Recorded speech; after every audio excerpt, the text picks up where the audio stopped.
The dim light of the cafe flickered like a heartbeat, illuminating the worn wooden tables where the scent of rich, dark coffee mingled with fresh pastries, their buttery aroma curling into the air.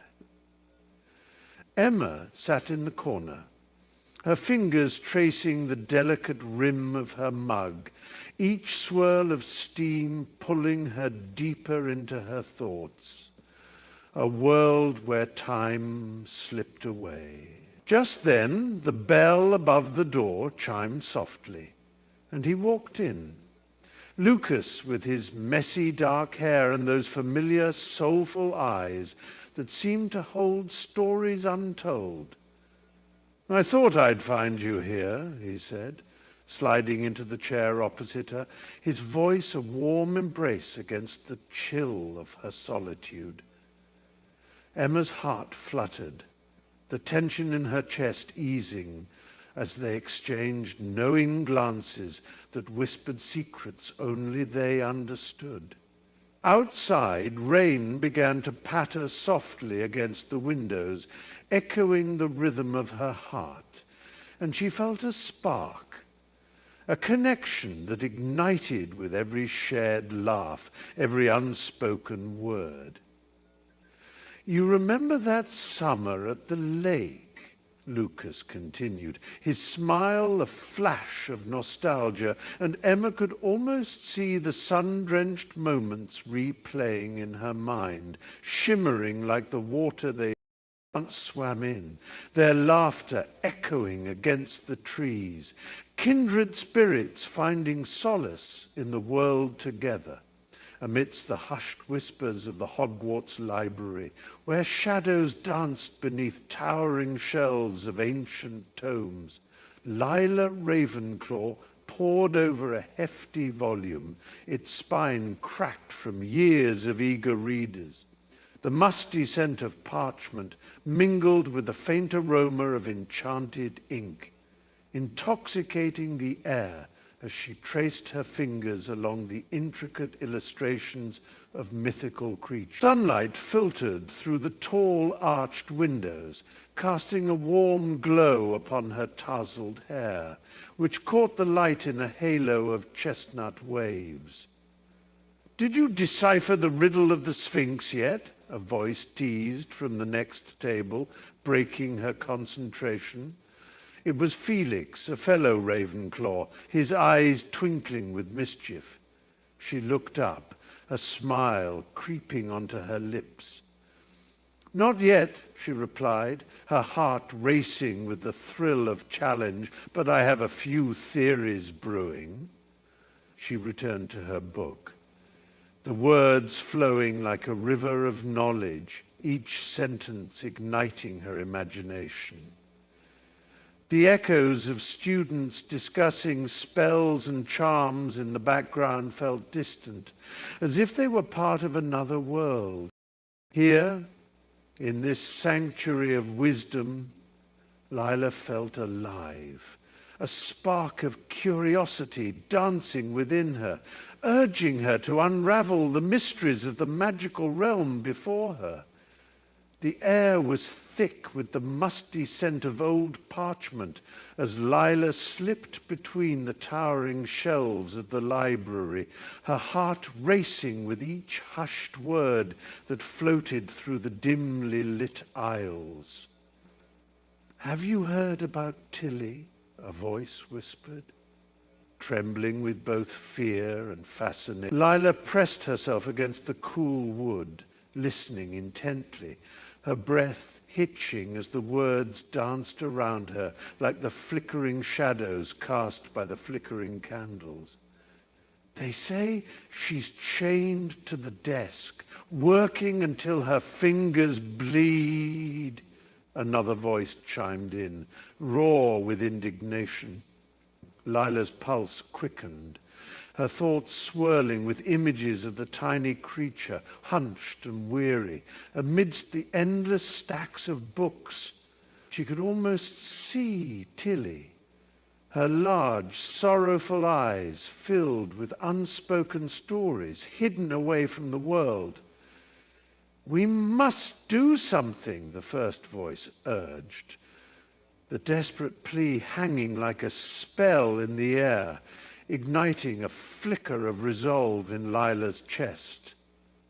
She bit her lip, her mind racing with the weight of the injustice, knowing she could no longer pretend not to hear.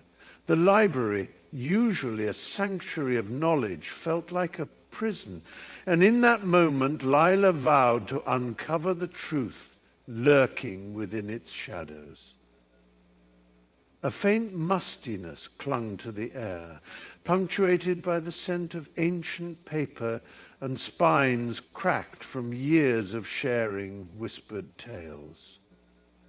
Lila slipped through the towering shelves of the library, each step stirring the dust motes that danced in the slanting light.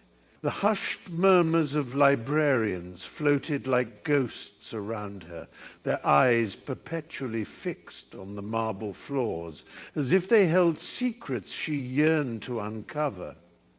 She pressed her fingertips against the spines, feeling the textured leather that housed forgotten stories, and her heart raced with every soft thud of a step.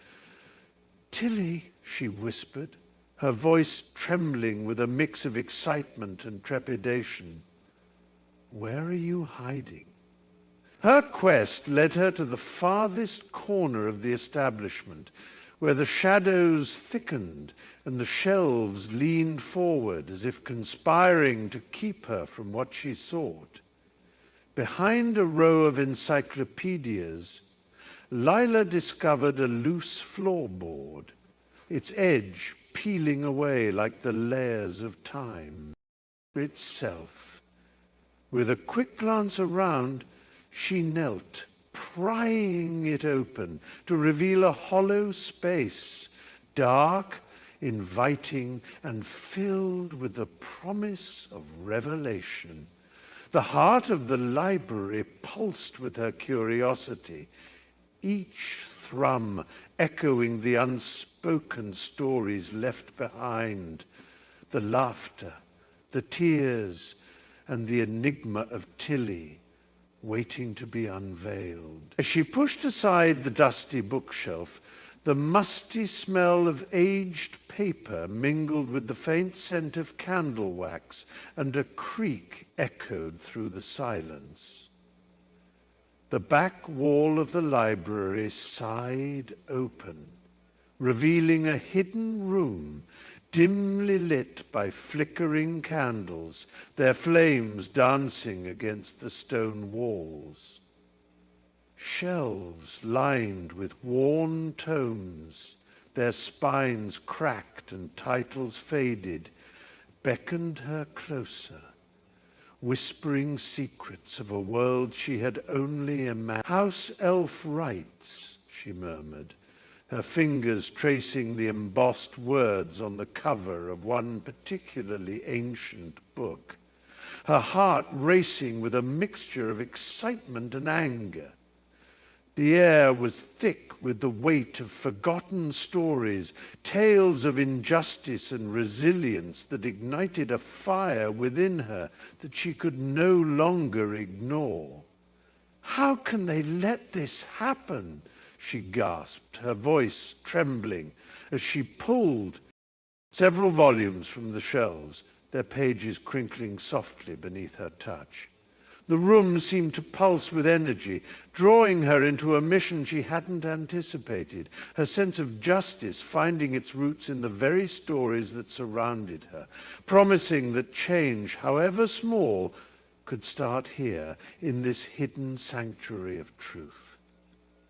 Lila stepped deeper into the library's heart, the air thickening with an unsettling hum, a whispering chorus of secrets begging to be unearthed. Shadows flickered and danced along the walls, twisting and writhing like smoke from an unseen flame, as books suddenly burst from their shelves, pages fluttering wildly, casting frantic silhouettes against the dim light.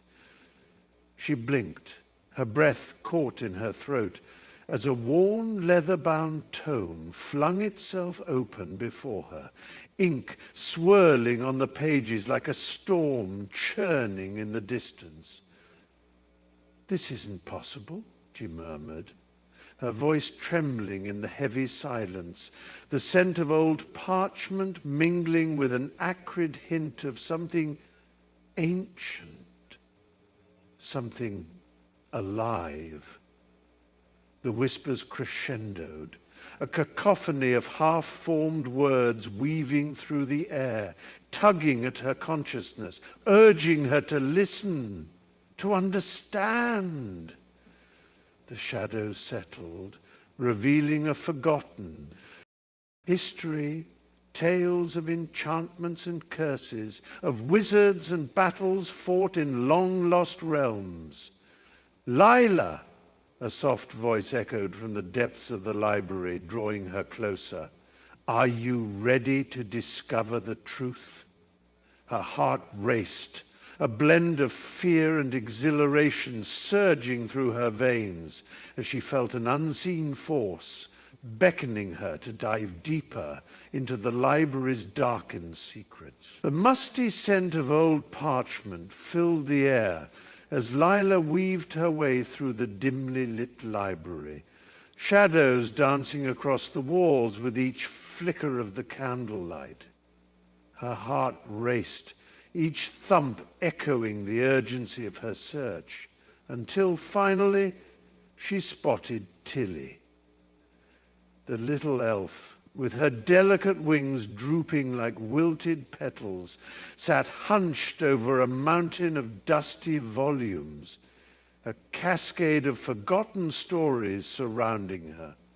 Lila's breath caught in her throat, a mix of relief and concern washing over her. "Tilly," she whispered, her voice barely above a breath, as if the very air might shatter the fragile moment. Startled, Tilly looked up, her large, tear-brimmed eyes sparkling like dew-kissed leaves, yet shadowed with worry. "Lila," she murmured, her voice trembling like the last notes of a fading song. "I thought you'd forgotten me."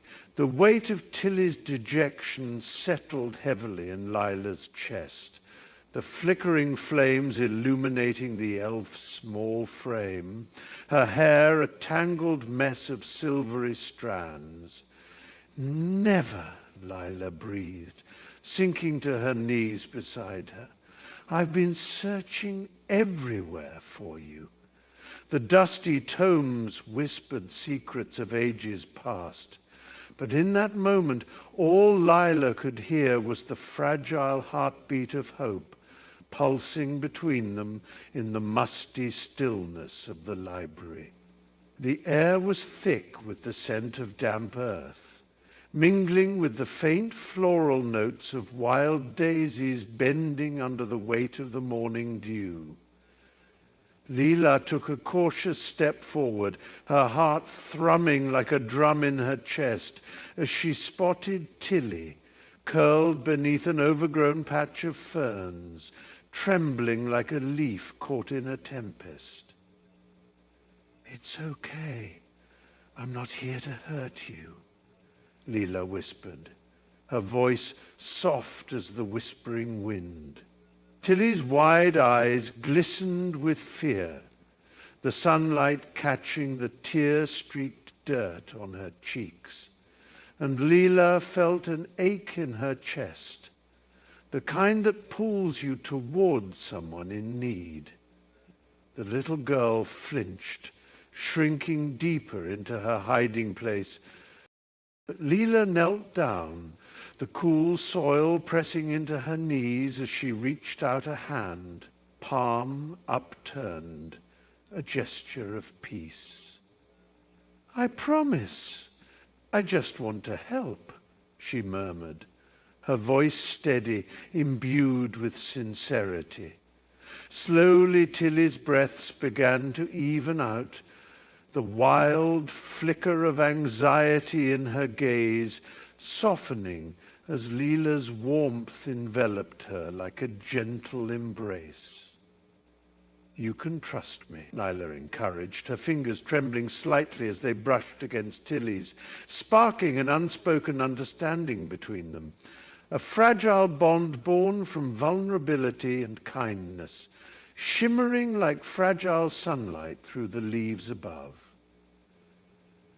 Tilly stood amidst the towering shelves, dust motes dancing in the slants of muted light filtering through the stained glass windows, each color casting a spell on the worn wooden floors. A scent of aged paper and leather bindings enveloped her like a shroud, a bittersweet reminder of the stories she had longed to share but never could. Every morning I awakened to these pages, yet I remained trapped. Just a whisper in the silence, she sighed, her voice barely rising above the hush of the library. The weight of centuries hung heavy on her shoulders, her once vibrant spirit dulled by years of unending servitude. She brushed her fingers against her spine, feeling the grooves beneath her touch, each title a promise unfulfilled. You think you know the tales, but they're shackles binding me here, she murmured, gazing at the endless labyrinth that had become her prison. Outside, laughter echoed, a cacophony of freedom she could only dream of while she remained a ghost, bound to the knowledge that she could never escape the walls that held her. If only someone would listen, Tilly whispered, longing for a kindred soul to understand her plight, her heart aching with the weight of unshared tales, eternally waiting for a listener to unlock her prison of parchment and ink. The air hung heavy with the scent of damp earth and wildflowers as Lila sat cross-legged beside Tilly, the once vibrant elf whose emerald hair now lay dull and lifeless against her frail shoulders. Each word Tilly spoke felt like a stone dropped into the depths of Lila's heart, rippling with echoes of longing and despair. "I used to be the heart of the forest, you know," Tilly whispered, her voice a brittle thread woven between memories and sorrow. "But duty, it's a chain, unyielding and cold." Leela felt her own chest tighten, recalling the suffocating weight of her mother's expectations, the relentless drumbeat of responsibility that had left her breathless. Sunlight filtered through the canopy above, casting dappled patterns on Tilly's skin, yet the warmth felt distant, as if it belonged to another world. "You don't have to bear it alone," Leela murmured, her throat thick with unspoken words, as if saying them aloud might shatter the delicate balance of their shared burdens. Tilly met her gaze, the depths of her sorrow momentarily flickering with a glimmer of hope, fragile but real, like the first hints of dawn breaking through a long, dark night. The air was thick with the scent of damp earth and old wood, a grounding reminder of the home that enveloped Lila as she stood in the flickering light of the hearth, her heart racing against the quietude of the evening. Tilly, with her large, soulful eyes brimming with unwept tears, sat hunched in the corner, her fingers twisting the frayed edges of her worn apron. "It's not right, Lila," she whispered, her voice a fragile thread, "to be bound to a life of service." With each word, Leela felt a swell of determination rise within her, a tide of righteous fury washing over the doubts that had lingered like shadows. "We can change this," she declared, her voice firm, shaking the dust from the air. "I promise. I will find a way to grant you your freedom." Tilly's eyes flickered with a mix of hope and fear, and the flicker of candlelight danced upon the walls, casting their resolve in sharp relief against the encroaching darkness. The weight of her unyielding promise settled heavily in Lila's chest. An unbreakable bond forged from empathy and courage, as she envisioned a world where Tilly could walk unshackled, her laughter echoing freely through the sunlit halls of the home they shared. Lila slipped into the musty archives of the library, the scent of aged parchment and dust swirling around her like a forgotten memory. Rows of towering shelves loomed overhead, their spines cracked and faded, whispering secrets of times long past. She brushed her fingers along the leather-bound tomes, feeling the weight of history in every crack and crease, and the dim light flickered overhead, casting shadows that danced like spectres. "Where are you hiding?" she murmured, her voice barely a whisper, as if the very walls might betray her search. With a sigh, she settled at a heavy wooden table, its surface scarred from years of use, the grains etched with stories of those who had come before her. Leela spread open a dusty volume, the pages fragile and yellowed, revealing letters scrawled in elegant script, legal jargon intertwining with pleas for freedom and dignity. Her heart raced as she absorbed the words. The legalese often felt like a foreign language, but beneath it lay a tapestry of injustice that ignited a fire within her. "They deserve better," she whispered fiercely, determination blooming as she scribbled notes, her quill scratching against the parchment, each stroke a step closer to unraveling the truth. The library's shelves loomed tall and shadowy, their ancient tomes whispering secrets of ages past, as Elara pressed her palms against the cool, worn wood of the table, heart racing. Professor Thorne, draped in his flowing emerald robes, peered at her over his round spectacles, eyes twinkling like distant stars. "You seek Tilly's freedom, dear girl?" he asked, his voice a rich harmony of curiosity and concern. With a deep breath she nodded, the weight of her mission coiling in her chest like a tightly wound spring. "Then we must tread carefully," he continued, punctuating his words with the soft flutter of feathers as a raven landed on his shoulder, its inky plumage glistening like polished obsidian. The creature cawed softly, as if echoing Elara's own fears. "It's not merely the spells that bind her. It's the trust that must be forged," he said, his tone turning grave, yet reassuring. Elara's resolve strengthened, the flickering candles casting dancing shadows around them as she felt the warmth of hope seep into her bones. "Teach me," she whispered, her voice just above a breath. "I'll do whatever it takes."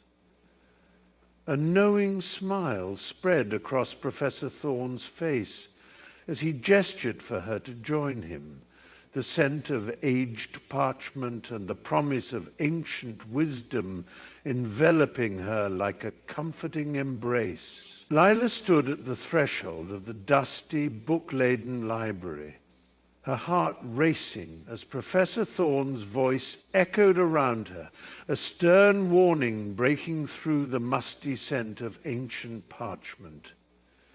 You must understand, Lila, the laws governing house elves are intricate and often overlooked, he said, his silver spectacles glinting in the dim light, the shadows casting a dramatic air around him.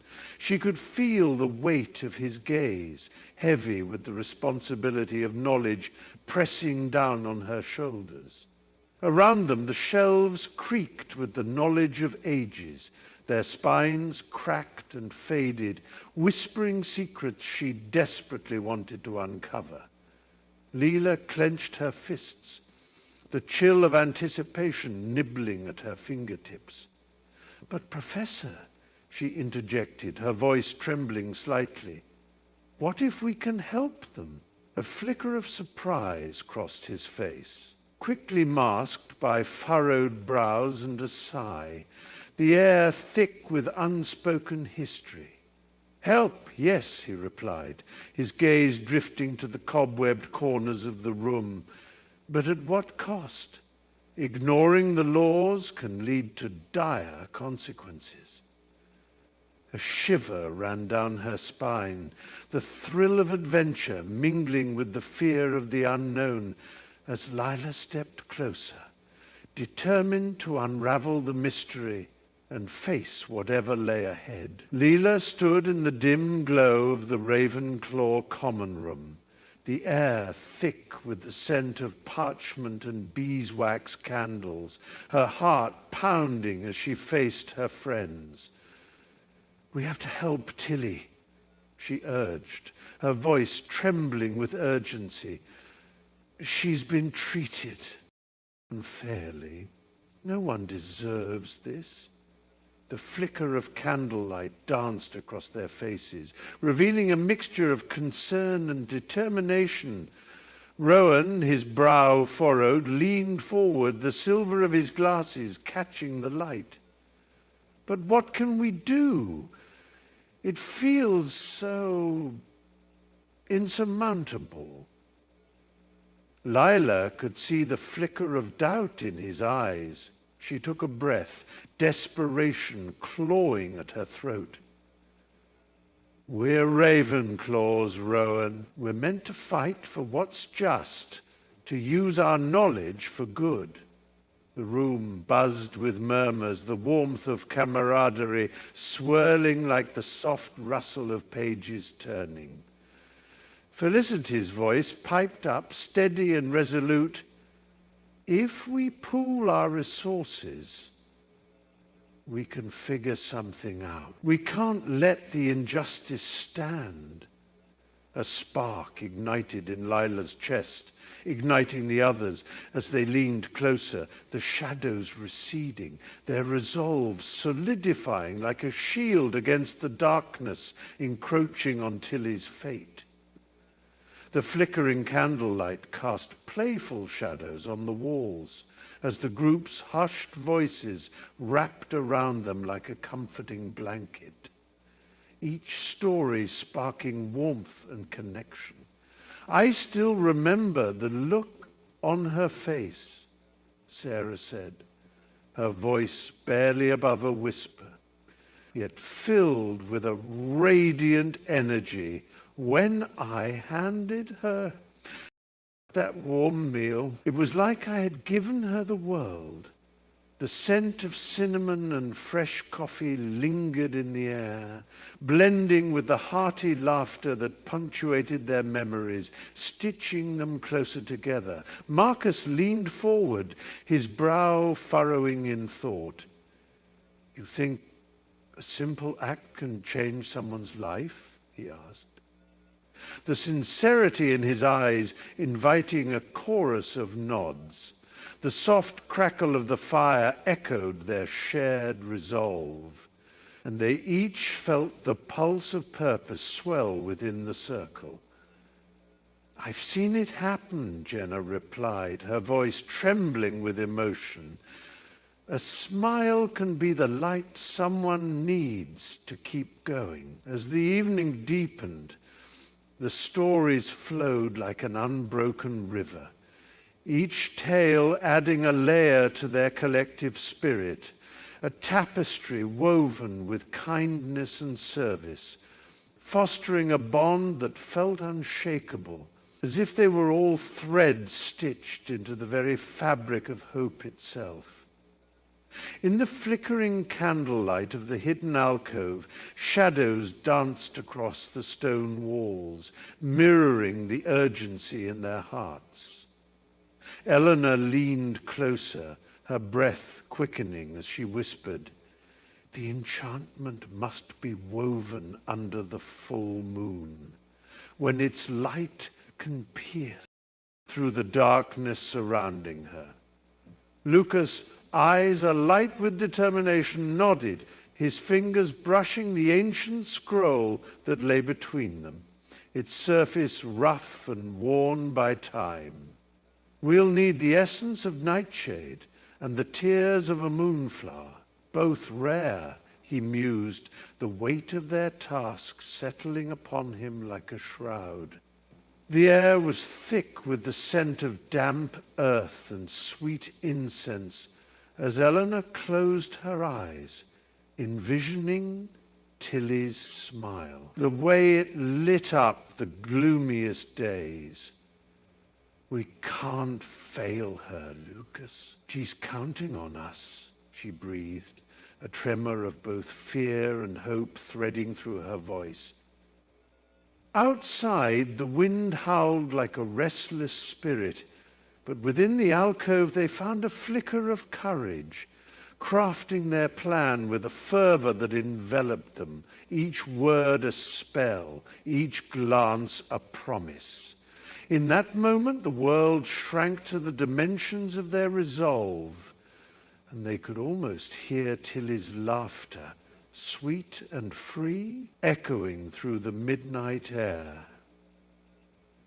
Tilly stood at the threshold of the grand library, the heavy wooden doors creaking open as if whispering her name, inviting her to step inside. The scent of aged parchment and polished oak wrapped around her like a comforting cloak, mingling with the faint trace of dust motes dancing in the beams of golden sunlight filtering through the tall arched windows. Rows upon rows of books, their spines worn and titles faded, seemed to lean closer, urging her forward, as if the very essence of their stories whispered promises of freedom and adventure.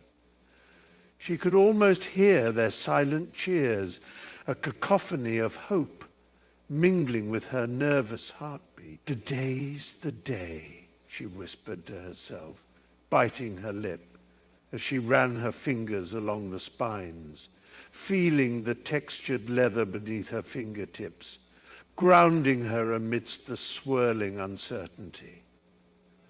The soft rustle of pages turning echoed in the stillness, a reminder of the lives lived and lost within these walls.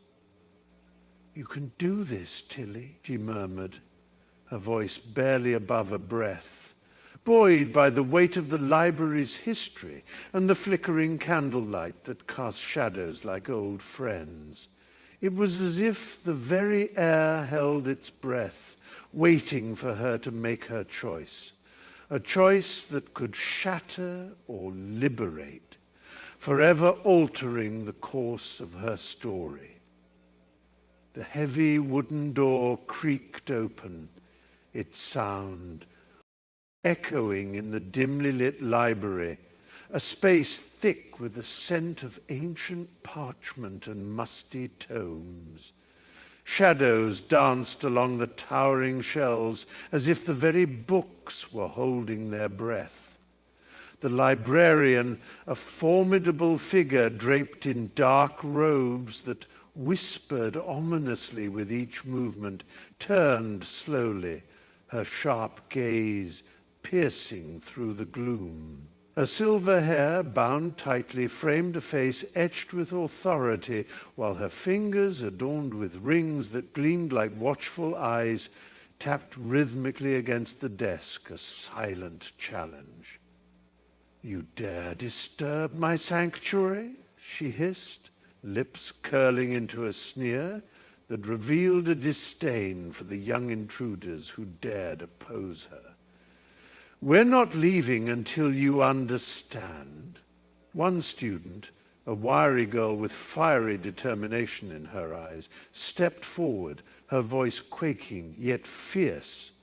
"That house elves deserve respect, not servitude."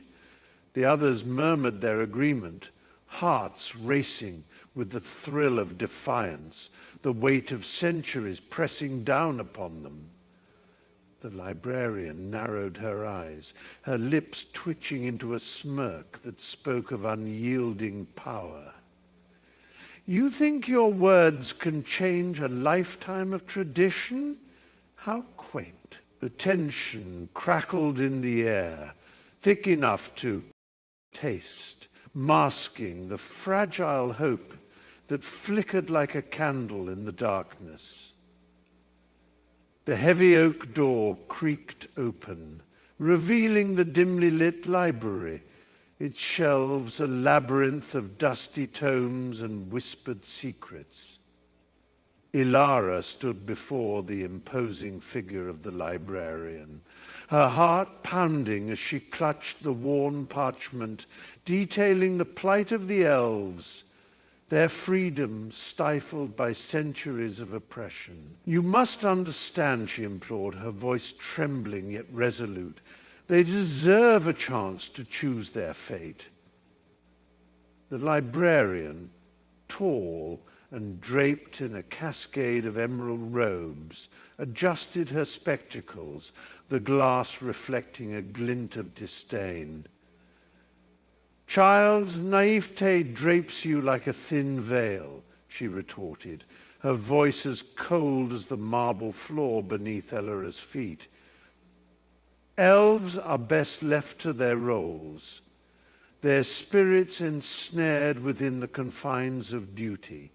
The air thickened with tension, Ilara's desperation mingling with the musty scent of parchment, vibrant memories flickering like candle flames in her mind.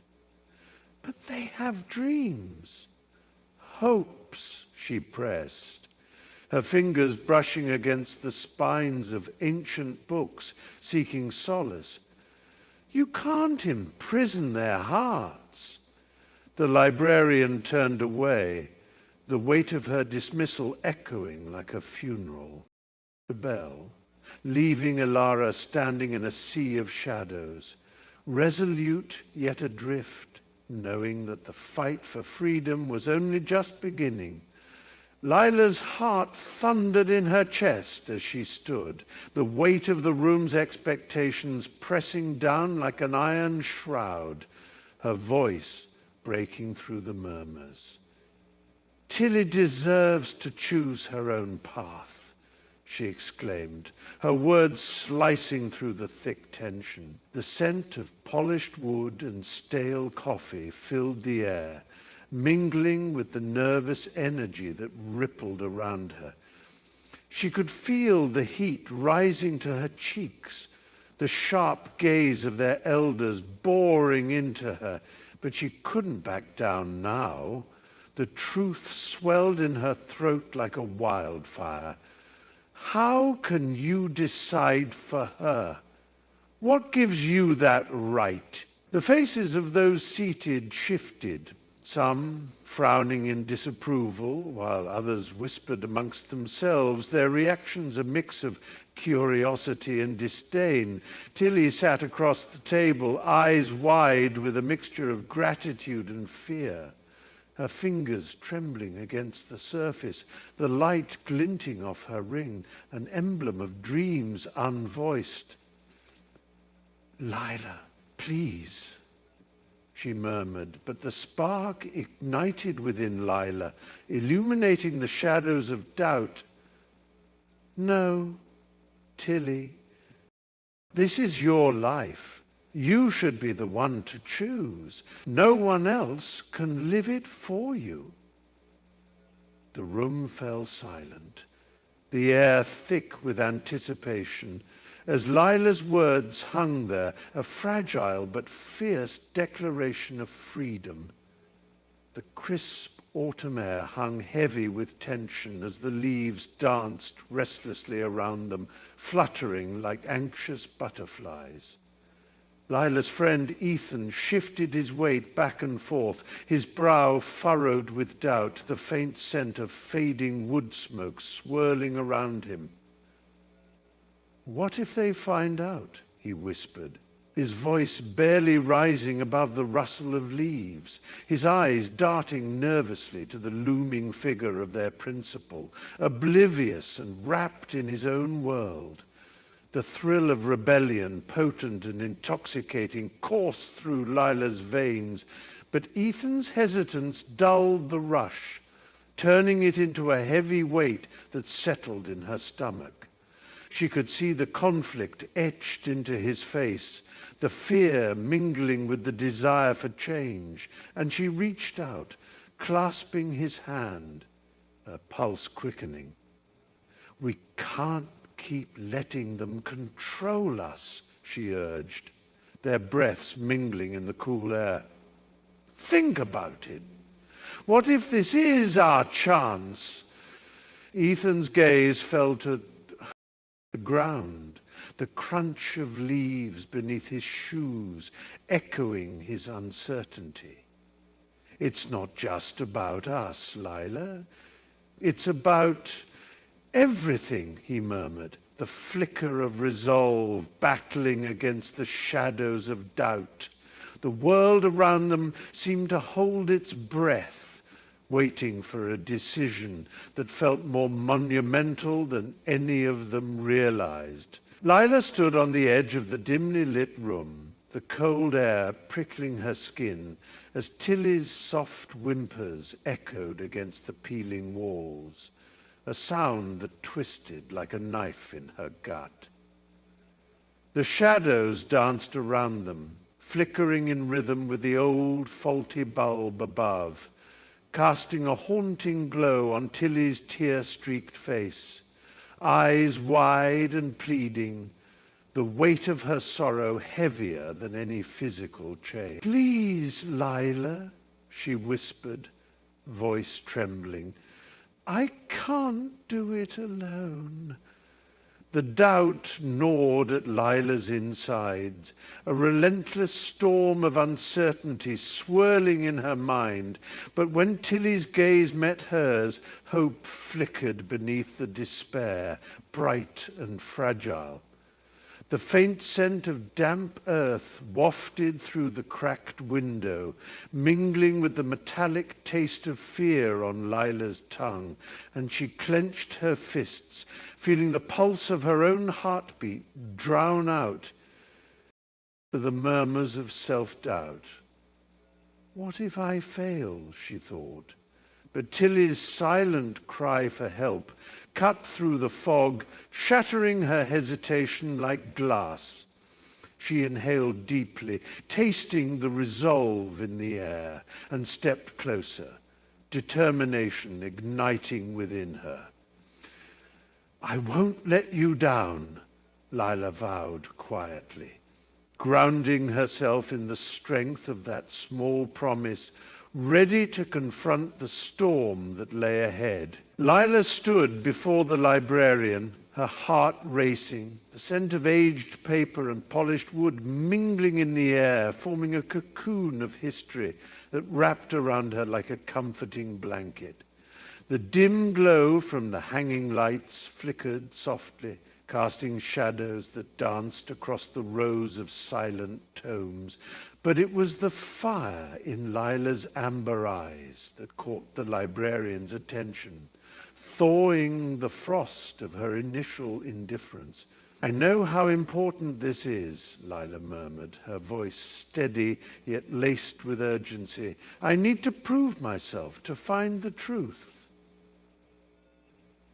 The librarian's fingers paused mid-stroke, a pencil smudged with graphite resting against her paper, and for the first time she met Lila's gaze, really met it and saw not just a girl, but a force of determination that pulsed with every breath. The librarian sighed, a reluctant sound, resonant with years of guarding knowledge and protecting the sanctuary of silence. "Very well," she finally conceded, her voice low and measured. "But you must understand. The path you're choosing is fraught with challenges." Lila nodded, her pulse quickening, a thrill of hope igniting within her as the librarian gestured toward a weathered volume resting on the edge of the table, its spine cracked, waiting to unveil secrets long buried. The dim light of the library flickered as Lila brushed her fingertips across the dust-covered shelves, her heart racing with each echoing footfall. She paused, drawn to a corner draped in shadows, where a peculiar creak whispered secrets of the past. With a gentle tug, she pried open an ancient tome, the spine cracking as if waking from a long slumber. Hidden behind its brittle pages, she discovered an elegantly rolled scroll, its parchment yellowed and delicate, the scent of musty history filling the air. As she unfurled it, the faded ink danced before her eyes. Words of rights and recognition, a legal sigh of freedom that sent shivers down her spine. "Can you believe this, Thistle?" she breathed, her voice barely above a whisper, the name slipping out like a prayer. The house elf, usually so quick to scurry away, peered over her shoulder, eyes wide with disbelief. "Mistress Leela, is it true?" Her pulse quickened, the implications swirling in her mind like leaves caught in a tempest. This wasn't just a forgotten law. It was a lifeline, a promise of dignity and respect long denied. Lila felt a fierce determination bloom within her chest, igniting a spark of hope that perhaps, just perhaps, she could change their world forever. Her heart raced as she approached the towering shelves, the scent of aged parchment and dust swirling in the air, a fragrance both comforting and daunting. The librarian, with her perpetually furrowed brow and spectacles perched precariously on the edge of her nose, was ensconced within a fortress of books. "You're back," she muttered, her voice thick with skepticism as she glanced up from a heavy tome. "And with what, another wild tale?" "No," she replied breathlessly, unfurling the scroll with trembling hands, the crackling parchment whispering secrets of its own. The intricate lettering danced under the flickering candlelight, golden ink shimmering as if imbued with life. This is real. It's the key to the lost archives."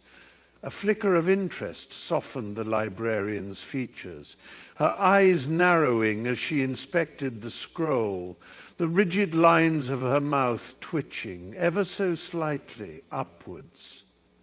"I've seen many things come and go," she said, her voice still laced with doubt, though a spark of curiosity ignited beneath her stern exterior. "But if this is true, it could change everything." The hope swelling within her chest felt palpable, almost electric, as the librarian's fingers brushed the parchment, the weight of possibility hanging in the air like a fragile thread, ready to snap or weave an entirely new destiny. The flickering candlelight danced across the stone walls of the ancient grotto, illuminating the motes of dust that drifted lazily in the air, while the fragrant scent of lavender and crushed sage enveloped the small circle where they gathered. Lila's hands trembled as she measured out powdered moonstone, the pale grains glimmering like starlight in her palms. "Do you think this will work?" she murmured, glancing at Jasper, whose brow furrowed with concern. He nodded, though doubt shadowed his eyes. "It has to," he replied softly, his voice barely. Above a whisper, as he unfurled a tattered scroll filled with incantations, the ink still glistening with the essence of forgotten realms. The air thickened with anticipation, a palpable energy radiating from the center of their makeshift altar, where a small silver locket lay, the last remnant of Tilly's essence. As the sun dipped below the horizon, casting long shadows across their faces, the group formed a tight circle, hands linked, hearts pounding, a mix of fear and hope swirling in their chests.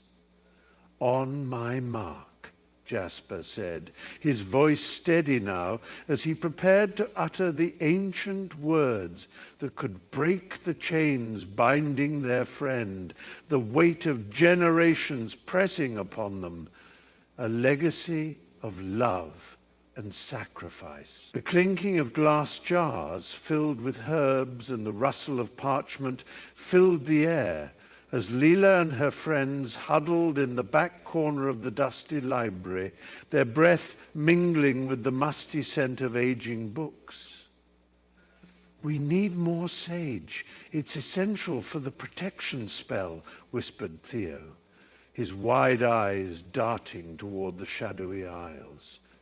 But just beyond the flickering candlelight, the librarian, Miss Wren, stood half hidden, her fingers drumming anxiously against leather-bound tome, her sharp ears pricking at their whispered plans. A sly smile crept across her lips as she cleared her throat, the sound echoing ominously between the shelves. "You know, dear ones," she called, her voice silky yet laced with sharp edges, "some herbs can be unreliable depending on their source. Rumor has it that the sage in this library has been cursed." Lila's heart sank, her pulse quickening as doubt crept into the eyes of her friends. "What if she's right?" murmured Mia, biting her lip, glancing nervously at the half-empty sack. Miss Wren relished the tension, her gaze penetrating, relentless. "Perhaps you should reconsider your choices. It's best not to tempt fate after all." The flickering candlelight wavered, casting shadows that danced around them, and Leela felt the weight of uncertainty descend like a shroud, threatening to unravel their mission. The heavy scent of ancient parchment and polished wood enveloped Dobby as he slipped into the library, his large, expressive eyes darting around the cavernous space, shimmering with excitement. Dust motes danced in the golden shafts of sunlight, streaming through tall, arched windows, illuminating the titles of countless tomes that lined the shelves like sentinels of knowledge, each whispering tales of adventures long past. "Maybe they will be friendly," he murmured to himself, his voice barely more than a breath, as he clutched a tattered book against his chest, its cover worn and reassuring. As he scuttled between the aisles, the sound of his footfalls, soft like the rustle of pages, echoed gently against the high ceiling. He paused beside a particularly grand volume, the spine engraved with glittering gold lettering, and felt a surge of longing, a desire for friendship, for belonging. "Hello," he called out suddenly, his voice ringing with a hopeful timbre as he spotted a couple of students huddled over a table. They looked up, surprise flickering across their faces. "I'm Dobby," he beamed, his ears perking up. "I come seeking friends." The students exchanged glances, their initial shock melting into curiosity that ignited a bright spark in Dobby's heart, warming him more than any spell ever could. The flickering glow of the fire cast dancing shadows across the gathered faces, illuminating Lila's furrowed brow as she listened to Dobby's melodic voice, warm and soothing like a gentle summer breeze. "You know," he began, his big, expressive eyes sparkling with a hint of mischief, "there was once a little house elf who dreamed of freedom just like you all." The air thickened with hope as the scent of wood smoke mingled with the crispness of pine, and Lila leaned in, captivated. "He had no grand tales of bravery," Dobby continued, a soft chuckle bubbling up. "Just a heart full of kindness and a belief that even the smallest spark can ignite a fire in the darkest of places." The group nestled closer, feeling the warmth of his words wrap around them like a comforting blanket, while the crackling fire punctuated his stories with bursts of energy. Lila's pulse quickened, her heart swelling with newfound courage as she whispered, "Do you really believe we can change our fates?" Dobby nodded, his voice unwavering. "Yes, Lila, for the true magic lies not in what you are, but in what you choose to become. Let kindness lead the way." And in that moment, amidst the symphony of the forest night, hope blossomed anew within them, bright and unyielding, as the flickering candlelight danced against the stone walls of the cramped room. Dobby's eyes sparkled with mischief and hope. "A new plan, yes." He squeaked, his excitement bubbling over like the cauldron on the hearth. The musty air was thick with the scent of old parchment and sweat, but Dobby's spirit brought a fresh breeze, teasing the hairs on Tilly's arms. She leaned closer, heart pounding, as he unrolled a tattered scroll, the ink faded, but the words pulsing with promise. "There's a charm, a forgotten one that needs something pure, something kind," he whispered, his voice a conspiratorial thread woven into the tapestry of desperation surrounding them. Tilly's breath caught, her mind racing with possibilities, longing to feel the sun on her face once more. "But what kind of act?" she asked, her voice trembling, the raw weight of their plight pressing down like lead. Dobby grinned, a glimmer of mischief in his eyes. "A selfless act, Tilly, from the heart. We must find a way to show them kindness, even in the depths of despair." The gravity of his words settled between them, heavy yet luminous, and Tilly felt an ember of hope ignite within her, flickering bravely against the encroaching darkness. The air hung thick with tension as Tilly stood at the edge of the sun-dappled glade. the scent of pine needles and damp earth swirling around her like a cloak, cocooning her in a familiar yet unsettling embrace. Lila, just a few steps away, her hands raised in a gesture meant to be calming, looked both earnest and vulnerable, the late afternoon sun casting shadows across her face, highlighting the sincerity in her eyes. "You have to trust me, Tilly," she whispered, her voice trembling like the leaves overhead. "I promise I won't hurt you." But the weight of her past pressed down like a stone, memories of betrayal flooding her mind, each one a jagged shard, cutting deeper into her resolve. The birds, normally joyous, fell silent, as if holding their breath. And Tilly's heart raced, caught between the urge to flee and the longing to believe. "How can you ask that of me?"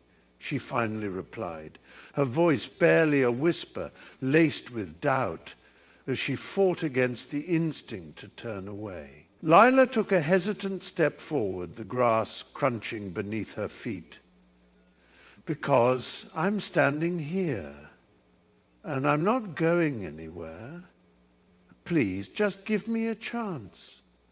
The sun dipped lower, casting a golden hue over them, as Tilly exhaled slowly, the decision looming over her like the weight of the sky. Lila knelt beside Tilly, the cool grass damp beneath her knees, the scent of earth and moss thick in the air as they sat beneath the sprawling oak, its leaves whispering secrets in the breeze. "You know," Lila began softly, her voice a mere murmur against the rustling foliage, "I used to feel so lost, like I was drifting on a river with no shore in sight." Tilly glanced up, her tear-streaked face illuminated by dappled sunlight, and Lila felt a rush of warmth surge through her, a familiar ache of empathy.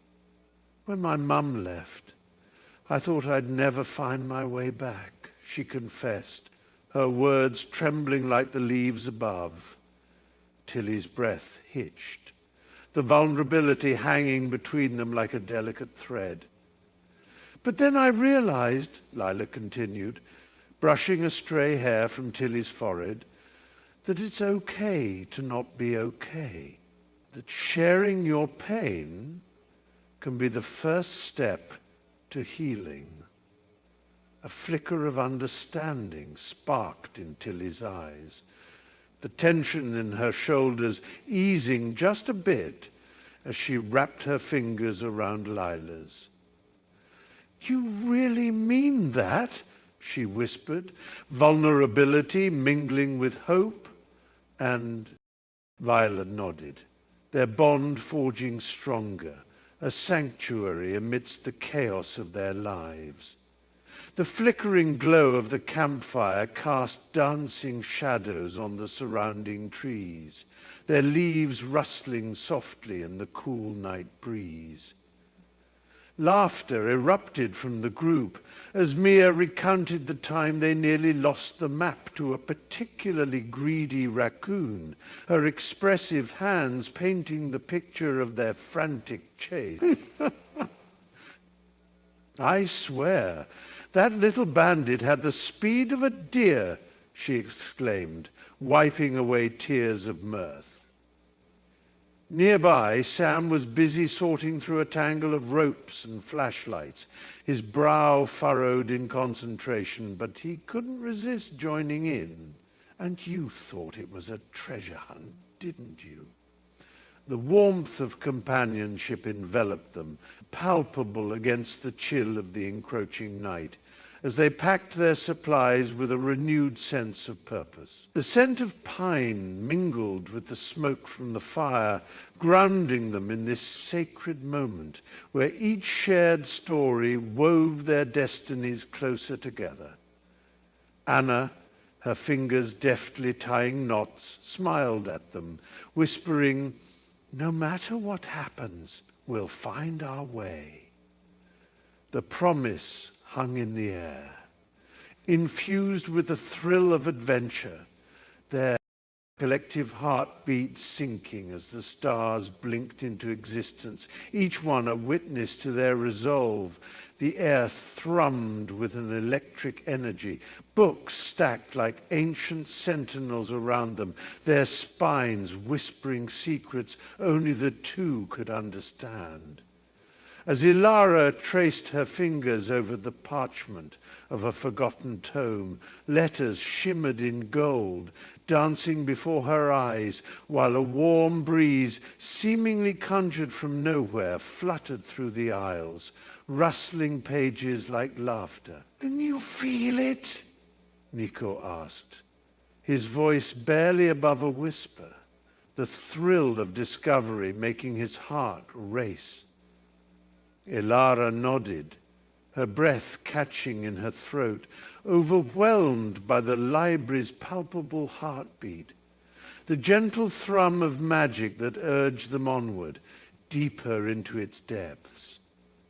Each step they took echoed with promise, shadows flickering along the walls, as if the very fabric of the library was alive, urging them to unravel its mysteries. Dust motes spiraled in the golden light that streamed through tall, arched windows, casting a spell of tranquility that soothed their worries. "This place knows our purpose," she replied, a smile breaking across her face, her resolve hardening like iron. Just then, a distant echo of laughter resonated, not from their lips, but from the very shelves, as if the library itself rejoiced in their quest. Binding them to its ancient legacy, the heavy oak doors of the library creaked ominously as they pushed them open, the musty scent of ancient parchment and polished wood enveloping them like a shroud. Sunlight streamed through the tall, stained glass windows, casting vibrant patterns on the cold marble floor, yet an oppressive gloom hung in the air, thick and suffocating. Mia clutched her leather satchel tightly, her heart racing with every echoing footstep, while Jonah's fingers trembled nervously against the spine of a dusty tome, its title long obscured by age. "What if we're too late?" he whispered, glancing at the towering shelves, lined with secrets that seemed to breathe, watching them with silent judgment. Ilara, her heart pounding in her chest like a war drum, silenced him with a determined glare. "We have to face this. No turning back now." Shadows danced along the walls, blending with the whispers of forgotten lore as they approached the central table where a tattered scroll lay unfurled, waiting for their touch, as if it too could sense the weight of their choices. The air crackled with tension, each moment stretching into eternity, binding them to the fateful path they had chosen, their destinies entwined in that sacred, hallowed space. The musty scent of old pages and polished wood enveloped them as they stepped into the dimly lit corner of the library, where the flickering light of a lone desk lamp struggled against the creeping shadows. The librarian, a stern figure with silver glasses perched at the tip of her nose, peered over the top of a well-worn tome, her expression a tempest of skepticism and concern. "What did you say about Dobby?" she asked, her voice a low, gravelly hiss, each word heavy with the weight of her disbelief. The air thickened with tension as they exchanged glances, nerves prickling at the edges of their resolve. I can explain, they stammered, the words tumbling out like errant leaves in a gust of wind. It's not what it seems. We were just trying to what? She interjected, her eyes narrowing, accusatory, as if she could read their very thoughts. The faint rustle of paper filled the silence between them, punctuated only by the distant echo of footsteps in the hall. Outside, rain began to patter against the windows, drumming an anxious tune that mirrored their racing hearts. You must understand, I can't allow anyone to disturb the peace of this place, she warned, her gaze unyielding, but beneath that steely exterior, they glimpsed a flicker of fear, a hint of empathy buried deep within the librarian's guarded heart.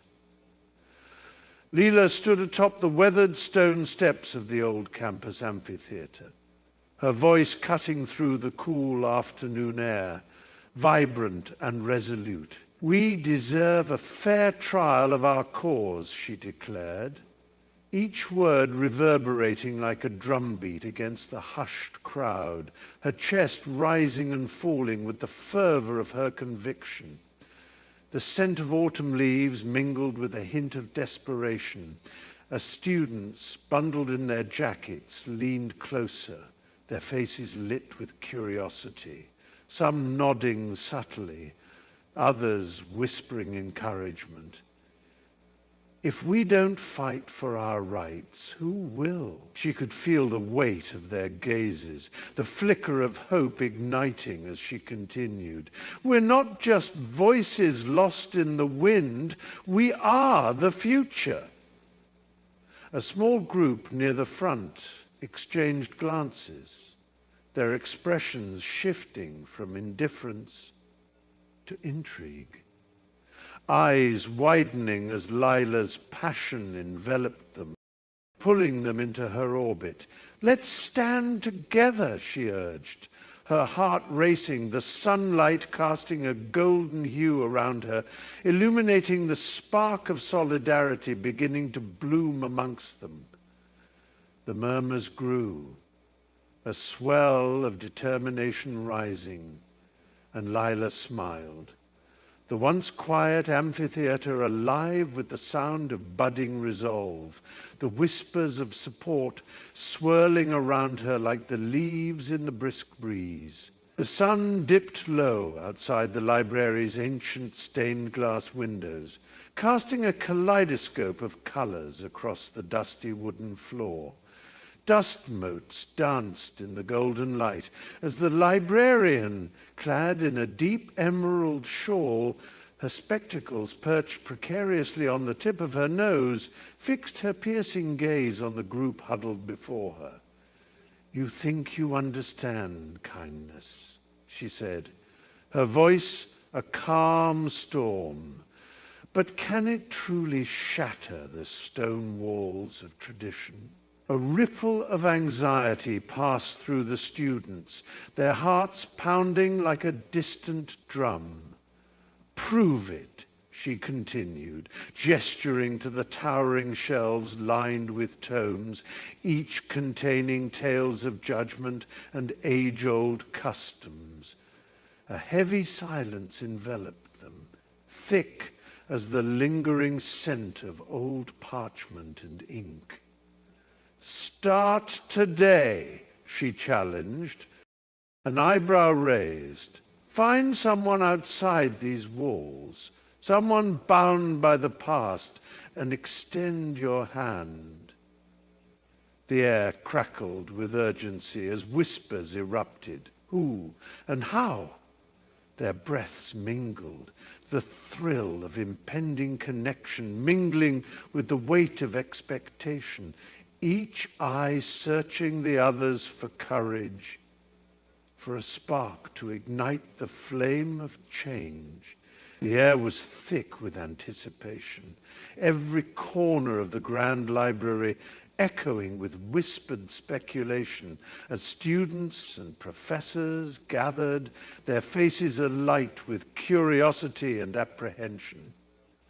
Luminous chandeliers cast shimmering shadows across the polished wooden tables, where stacks of ancient tomes seemed to watch, their spines quivering with the energy of the unfolding spectacle. At the center, the podium was draped in silken cloth, vibrant colors fluttering like trapped spirits, while the scent of aged parchment and fresh ink mingled in a heady concoction that hung heavily in the room.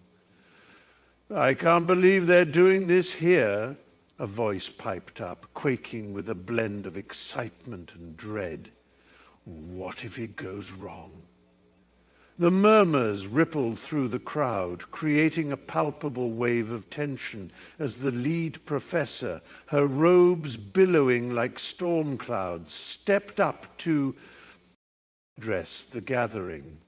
"Today," she began, her voice strong yet quivering with emotion, "we seek not just truth, but the very essence of freedom."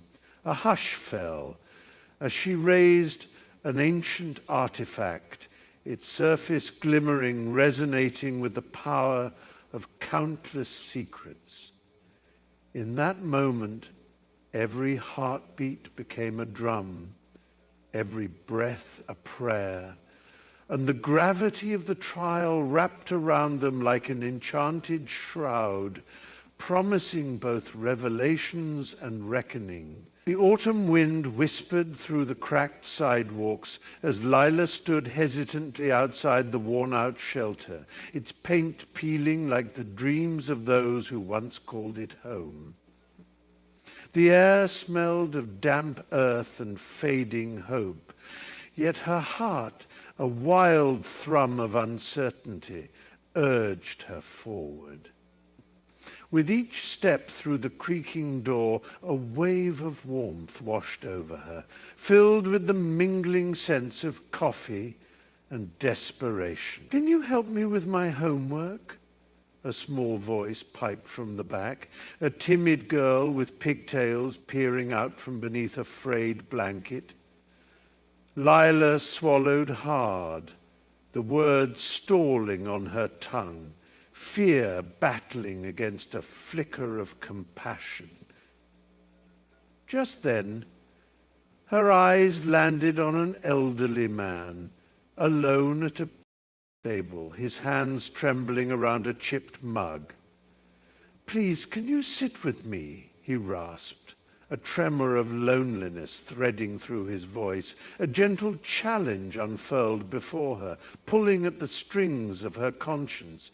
As she approached, the faint echo of her own doubts faded, replaced by the warmth of connection, the weight of understanding, and she realized that true kindness often grows in the cracks of discomfort, blooming into something beautiful. As twilight draped the park in hues of amber and violet, laughter danced between the trees, weaving a tapestry of camaraderie. Mia stepped forward first, her hands cradling a small, weathered box, the lid adorned with stickers from childhood adventures. "Remember these?"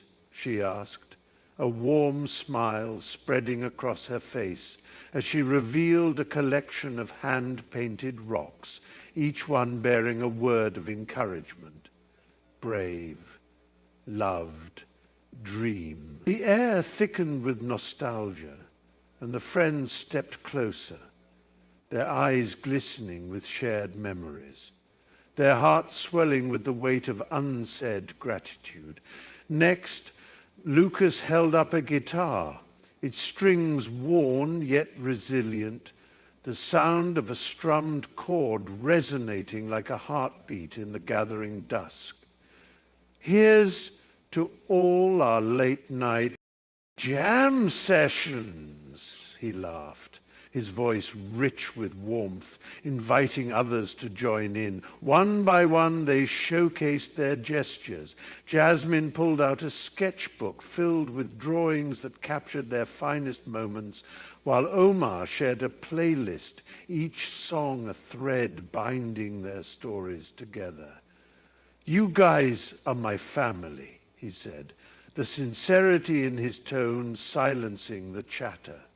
The world faded around them, the laughter, the music, the colors of the sky, all blending into one radiant truth.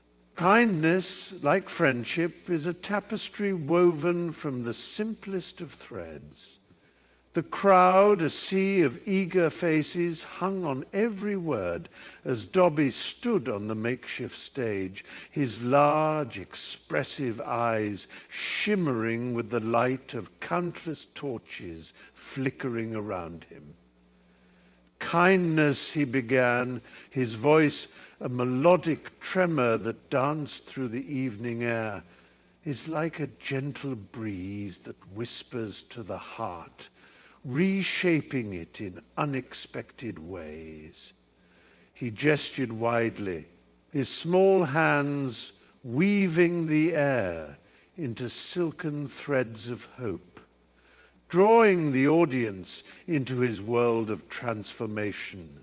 Their breaths caught in their throats as Darby recounted his journey, a life once bound by chains, now free, like the stars unraveling above.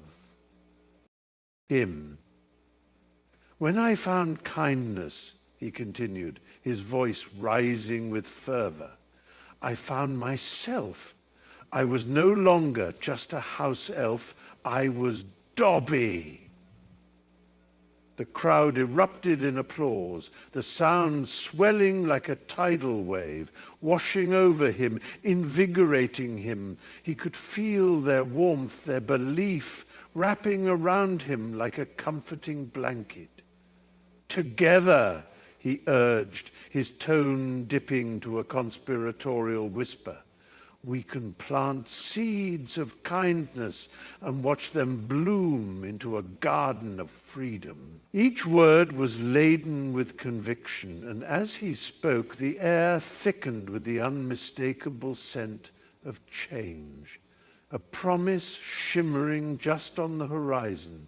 As the flickering overhead lights cast long shadows across the rows of dusty tomes, the air grew thick with unspoken tension, a palpable energy crackling like static. The librarian, her silver hair a stark contrast to the rich mahogany of the shelves, squared her shoulders, her piercing gaze locking onto the group gathered at the table, their youthful faces flushed with passion. "Tradition," she began, her voice steady yet resonant, "is not merely an echo of the past. It is the foundation upon which we build our future." The words hung in the air, heavy with the weight of every whispered story, every dog-eared page, as she gestured toward the ancient volumes surrounding them, their spines cracked and faded, yet filled with the wisdom of generations.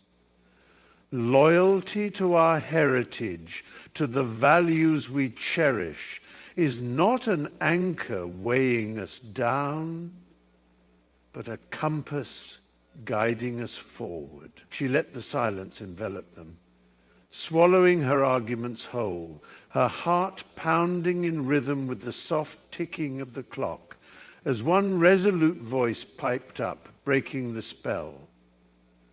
"But what if our compass is faulty, Monsieur Hargrove?" The question hung, shimmering in the air, daring her to fight back, to navigate these turbulent waters of change. The flickering candlelight danced on the stone walls, casting elongated shadows that seemed to mock her indecision. Lila's heart raced, a wild drum in her chest as she stood at the nexus of her fate, the air thick with the scent of aged parchment and fresh ink. She glanced at the gathered townsfolk, their eyes glistening with anticipation, whispering her name like a prayer. "What do I do?" she murmured, her voice barely rising above the rustling of ancient pages. The scroll, hidden away in the librarian's office, held the key to breaking the curse that had gripped her village for generations. Yet the trial loomed like a storm cloud overhead, threatening to consume her spirit. She could almost hear the scroll's whispers, seductive and urgent, beckoning her to abandon the charade of civility and seize her destiny. Resolute, Lila took a deep breath, the musty air filling her lungs, grounding her in the moment. "I can't let them down," she whispered, clenching her fists, determination flaring in her chest. The librarian's office loomed just ahead, a fortress of knowledge. And with a fierce resolve, Lila pushed through the crowd, her heart surging as she stormed towards destiny, each step echoing with the promise of change. Lila stood before the crowd, her heart racing like a wild bird in a cage, the warmth of the afternoon sun wrapping around her like an embrace. Yet it was the knot in her stomach that felt most alive. She glanced at the sea of faces, the hopeful, the weary, the curious, and drew a deep breath, the crisp air filling her lungs, grounding her. "Each day," she began, her voice trembling but gaining strength, "we are faced with choices, moments where we can be the light or succumb to the shadows." The murmurs of agreement rippled through the audience, a gentle wave of support. Lila's eyes sparkled with unshed tears, memories of kindness washing over her like a tide at a simple act, holding a door, sharing a smile. But it can change the course of someone's day or even their life. She could see nods echoing her sentiment, feel the energy shift, their hearts resonating with hers. "Remember," she continued, her passion igniting, "kindness is a choice we make every single time." The sun dipped lower, casting a golden glow around her as she concluded. "So let's choose to be kind, fiercely, loudly, because in the end, it's our choices that echo through time." The silence that followed was thick with understanding, a collective vow hanging in rhythm with the distant drumbeat of the gathering storm. The air thick with an electric tension as the clouds churned overhead, casting deep shadows across the landscape.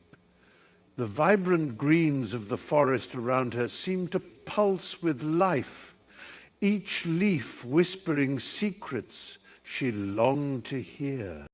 And in that stillness, she could almost taste the promise of change. A rustle broke the silence, a flickering movement just beyond the tree line. Her breath caught in her throat, a fragile tremor of anticipation coursing through her veins. "Is it really you?" she whispered hoarsely, the question barely escaping her lips, her fingers tightening around the pendant hanging at her throat, a talisman of hope. Then, through the half-light, a figure emerged, bathed in hues of twilight, the familiar silhouette sending tendrils of warmth spiraling through her chest, igniting a spark she thought long extinguished. The moment hung suspended, as if the world itself paused to bear witness, and as their eyes met, Tilly felt something shift within her, fragile yet fierce, a flicker of belief igniting in the depths of her being.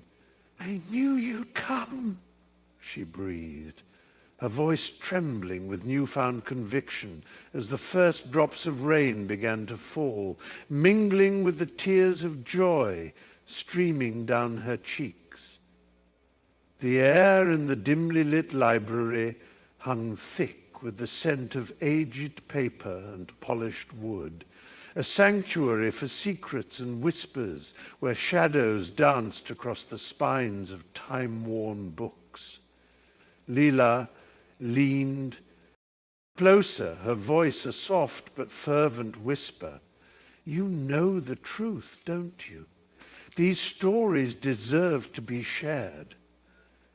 The librarian, a woman of creased brow and heavy-lidded eyes, hesitated, her fingers lingering over the gilded title of a forgotten tome, a faint tremor of uncertainty flickering through her resolute demeanor. She glanced at Lila, whose fiery passion radiated like a beacon in the oppressive quiet, and for a moment the walls around her seemed to pulse with the weight of unspoken dreams.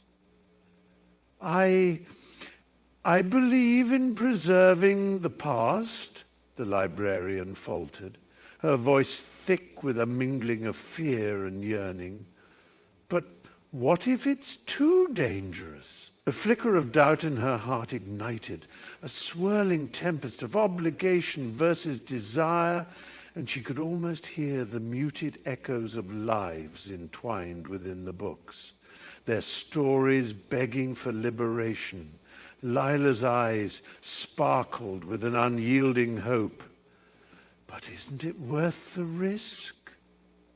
The librarian's breath caught, the air crackling with an electric tension, as she stood at the precipice of an impossible choice, caught between duty and the allure of a world waiting to be awakened.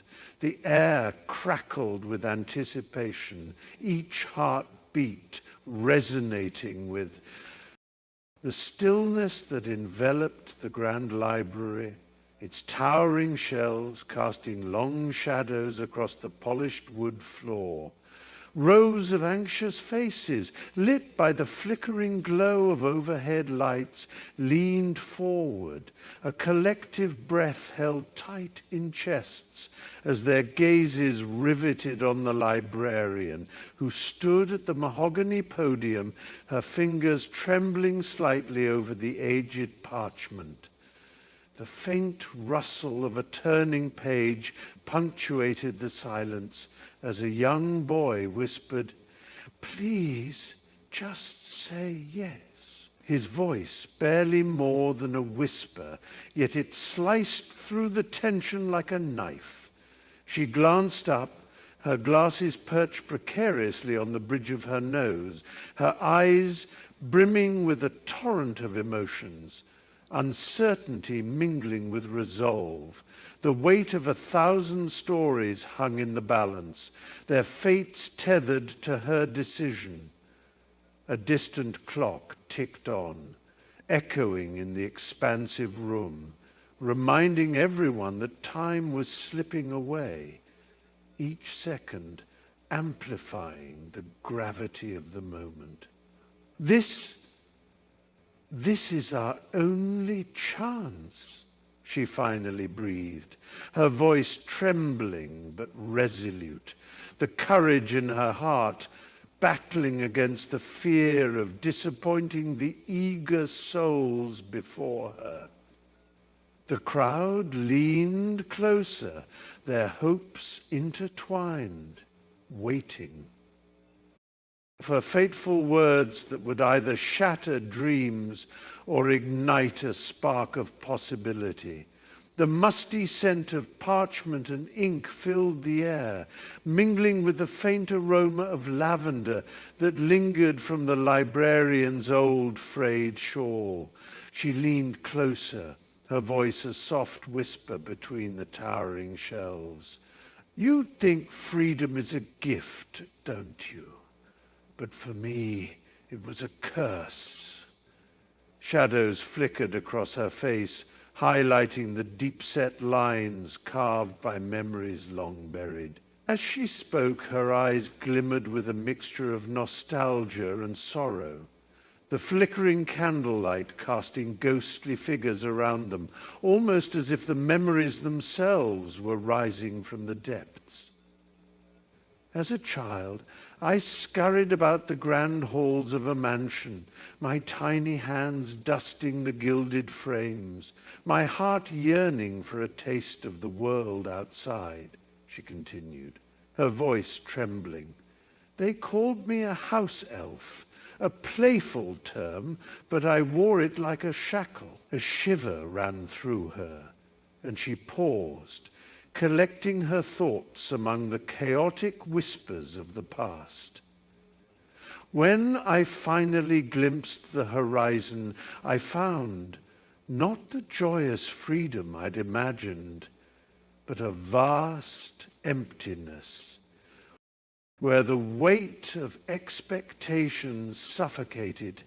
She sighed, the sound heavy with unspoken longing, as if the very books around them held the secrets of her soul. The musty scent of old parchment enveloped Lila as she sank into a well-worn armchair, her heart racing with the weight of her confession. Across the small wooden table, the librarian, Miss Bramble, leaned forward, her silver hair catching the warm glow of the flickering candlelight. "You feel like you're in a cauldron." "That pressure bubbling inside," she murmured, her voice a soothing balm against Lila's swirling thoughts. Lila nodded, her fingers tracing the edges of a faded book, each page a reminder of the expectations that loomed over her like a dark storm cloud. "It's like no one sees the cracks beneath the surface," she whispered, her voice cracking, the warmth of vulnerability flooding her cheeks. Miss Bramble's wise eyes sparkled with understanding, and she shared tales of her own days at Hogwarts, the weight of her own dreams and fears just as palpable.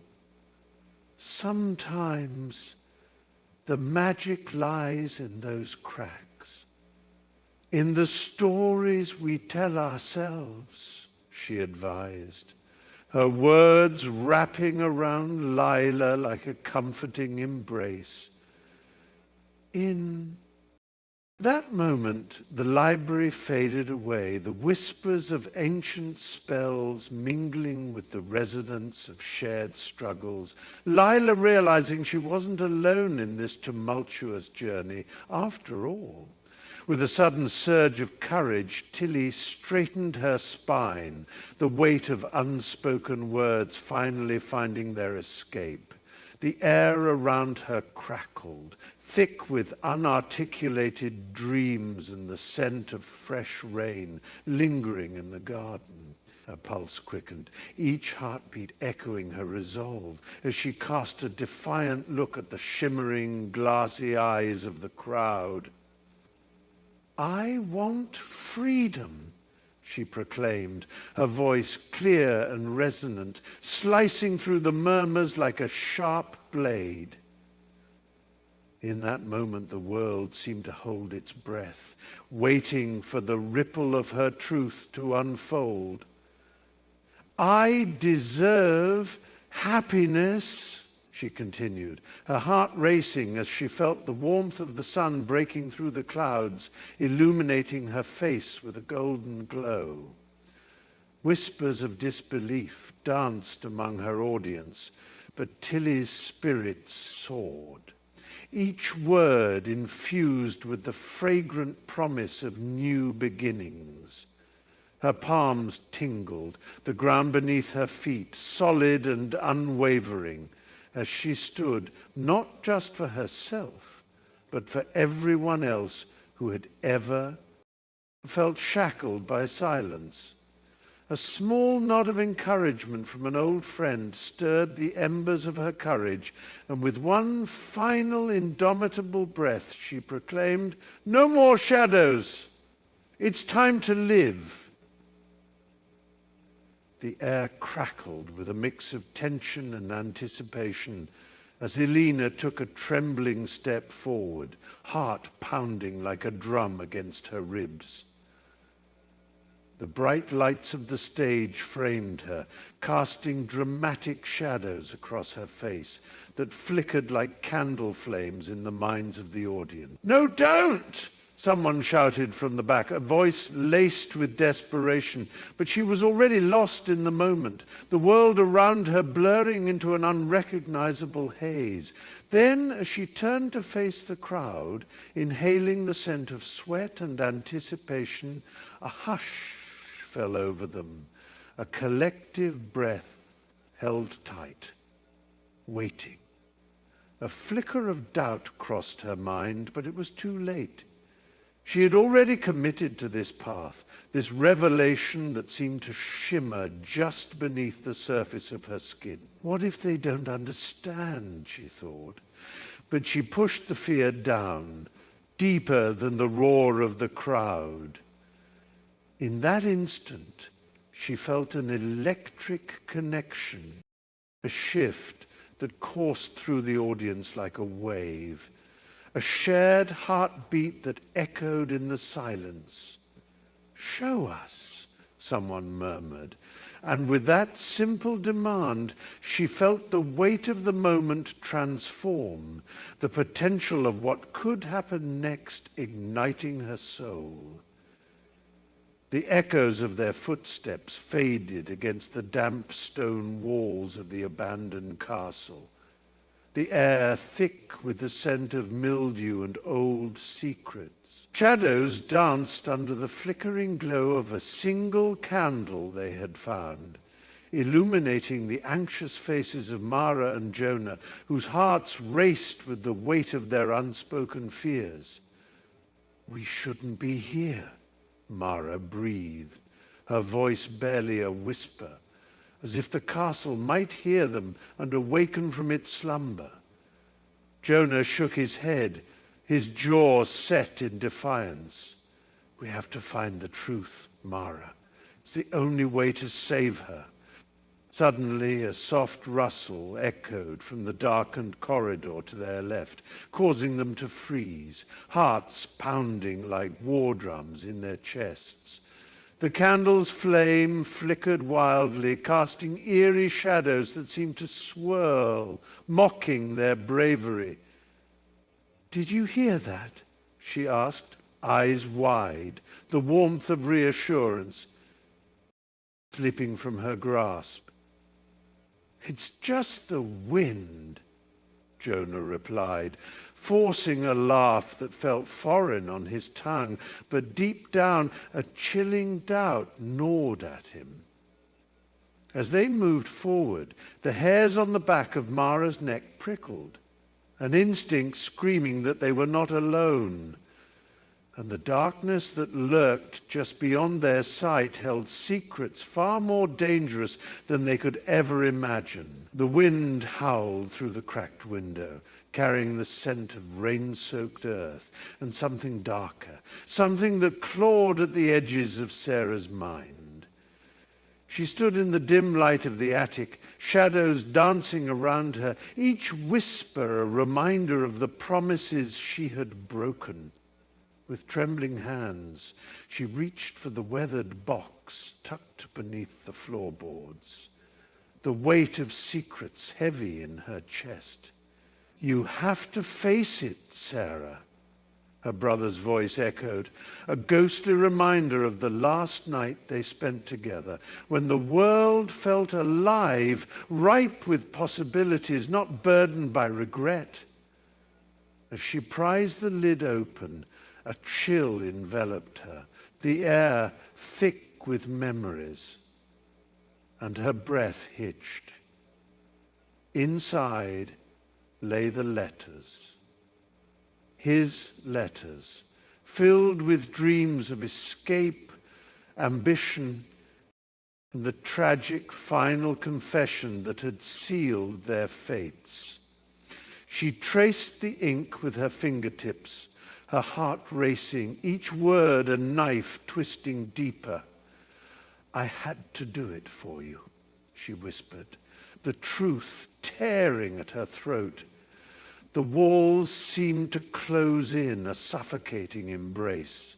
And with every heartbeat, the looming threat of the past felt more real, more urgent. Time was running out, and she could no longer hide. The storm raged outside, wind howling like a wounded creature. But inside the dimly lit cabin, the air was thick with tension, palpable and suffocating. Clara's fingers trembled as she clutched the letter, its brittle paper whispering secrets she wished she could unhear. "You can't trust him," Thomas said, his voice low and urgent, each word heavy with unspoken fears. He leaned closer, the flickering candlelight casting shadows across his chiseled face, deepening the lines of worry etched around his eyes. Outside, the branches of the gnarled trees scraped against the walls, a sinister reminder of the chaos brewing in the dark. "We have to leave now, before it's too late." Clara's heart raced, caught between the desperation in Thomas's voice and the flickering. Feebly hoped that she could salvage what remained of her fractured family, the memories of laughter now tainted by betrayal. "But what about the others?" she whispered, her resolve wavering as ghostly images of their friends haunted her mind. A crack of thunder punctuated her uncertainty, and in that moment she felt the weight of the world crashing down on her shoulders, the choice between safety and loyalty stretching painfully before her. "We don't have time," he insisted, his grip tightening around her wrist, grounding her amidst the tempest. The air hung thick with the acrid scent of smoke, curling like a sinister serpent around the charred remains of the village. Alara crouched behind a crumbling stone wall, her heart pounding a tribal beat in her chest as she scanned the ruins, searching for familiar faces among the ashen debris. "Amos," she whispered, desperation tinging her voice. "Where are you?"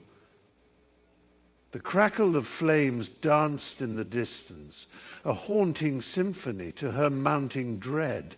A low moan emerged from the shadows, pulling her attention, and she clutched her dagger, its hilt slick with sweat. Emerging from the smoky haze was an unfamiliar figure, cloaked in tattered rags, eyes wild with fear and desperation.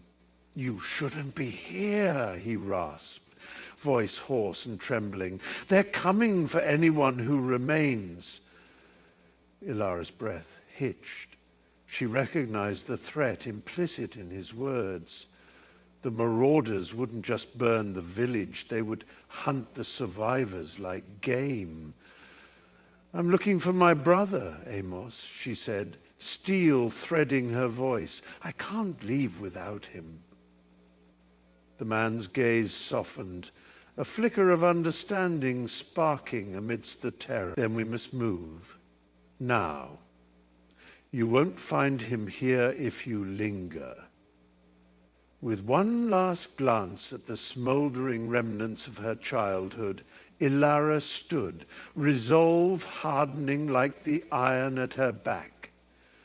The hunt was far from over, The wind howled through the jagged cliffs, carrying a bitter chill that cut through Merrin's heavy coat like it was made of paper. She stood at the edge, the ocean roiling beneath her, waves crashing against the rocks with a violence that mirrored her heart's turmoil. "We can't go through with this, not now," Lucas pleaded, his voice barely audible above the chaos, desperation etched in the lines of his pale face. Maren turned to him, her eyes wide, searching his for a flicker of conviction. But all she found was fear reflected back at her. The sky darkened as clouds gathered, pregnant with storm, and the air crackled with tension thick enough to choke on. "What if they find out?" she whispered, her voice trembling, not just from the icy wind, but from the weight of their secret. Lucas took a step closer, the salt spray misting their faces, his breath warm against her ear. "Then we do what we came here to do. No turning back," he urged. But doubt gnawed at her resolve, a relentless tide threatening to sweep her away. In that moment, she felt the ground shift beneath her, a tremor of heart and fate, the very essence of their choice hanging precariously in the balance.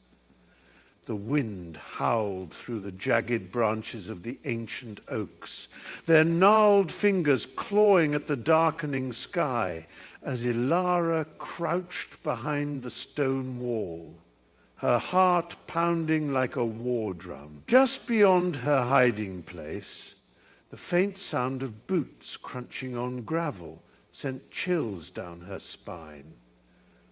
"You'll find nothing here," a voice sneered, slicing through the tension like a knife.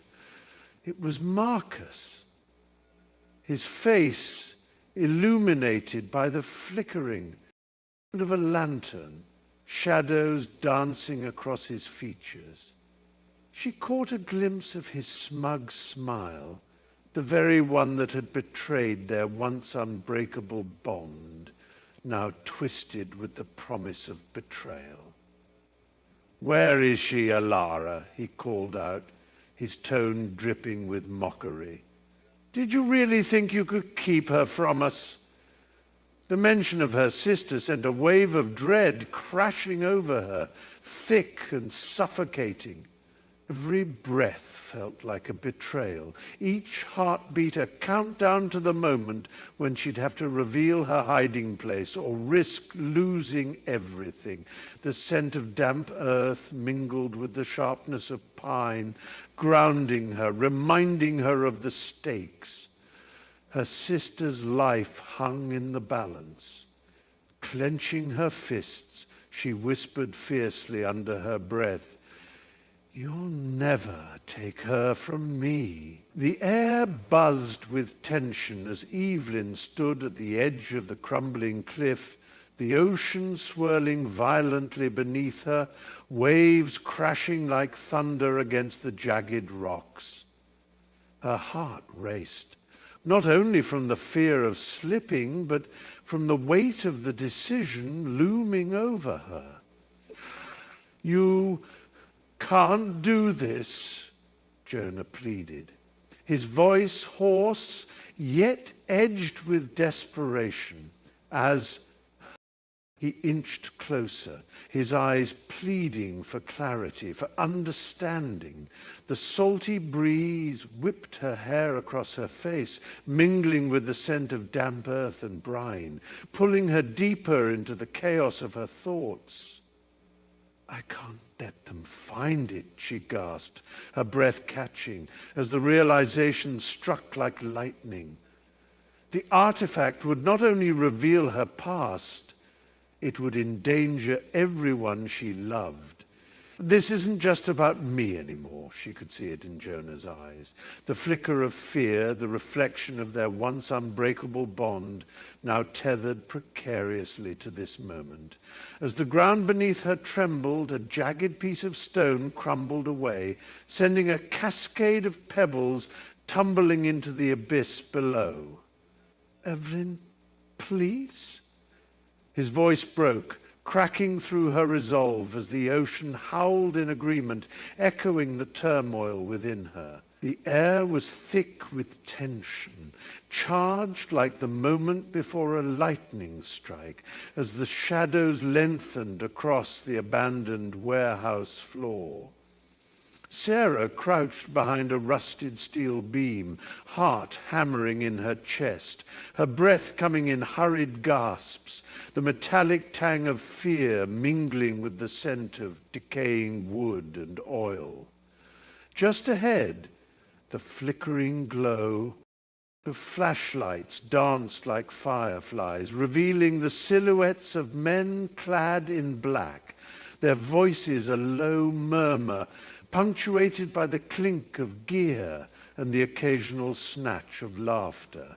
"Did you see her? Think she's still hiding?" one asked, a cruel edge in his tone, while the others chuckled, the sound echoing off the graffiti-laden walls. Her gut twisted at their words.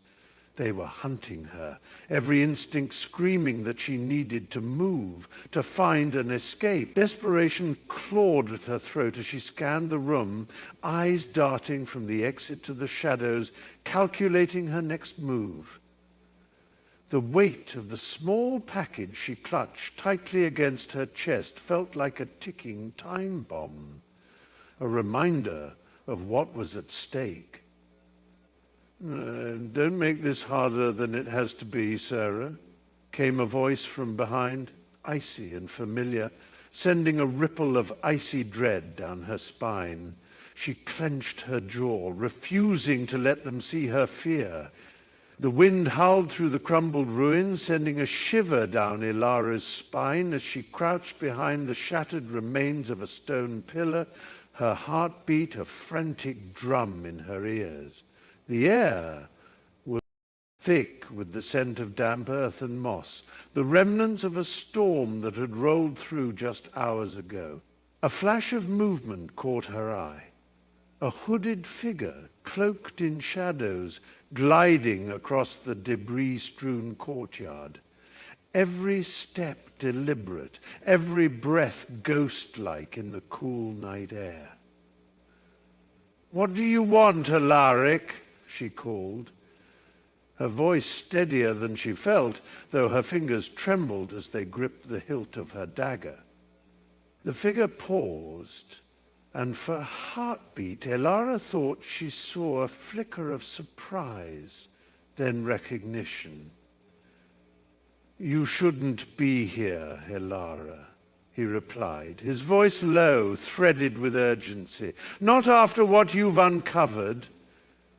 The words hung between them, heavy with unsaid truths. She could feel the weight of the amulet hidden beneath her shirt, its warmth pulsing against her skin, a reminder of the power she'd stumbled upon, the kind that could reshape their world or destroy it. His eyes narrowed, shadowed, yet piercing. "If they find you, it won't just be your life at stake," he warned, taking a step closer, the tension crackling like static in the air. "It's far worse than you can imagine." The wind howled through the narrow alley, carrying the sharp scent of rain-soaked pavement as Elara crouched behind a dumpster, her heart pounding like a drum in her chest, each beat a reminder of the ticking clock. Just ahead, the dim light flickered from an old street lamp, illuminating a gathering of figures cloaked in shadows, their hushed voices laced with urgency. He must not find out one whispered, their tone heavy with fear, as if a name unspoken hung dangerously in the air. Nara strained to catch every word, a bead of sweat tracing down her back, mingling with the cold droplets that began to fall. What could they possibly be discussing that warranted such secrecy, such dread? Her breath quickened, each inhalation a battle against the rising tide of panic, as she shifted her weight to get a better view. "We can't keep this from him any longer," another voice urged, trembling, almost breaking. "If he learns the truth, it will be the end of us all." As Elara's pulse raced, thoughts of her brother flashed through her mind.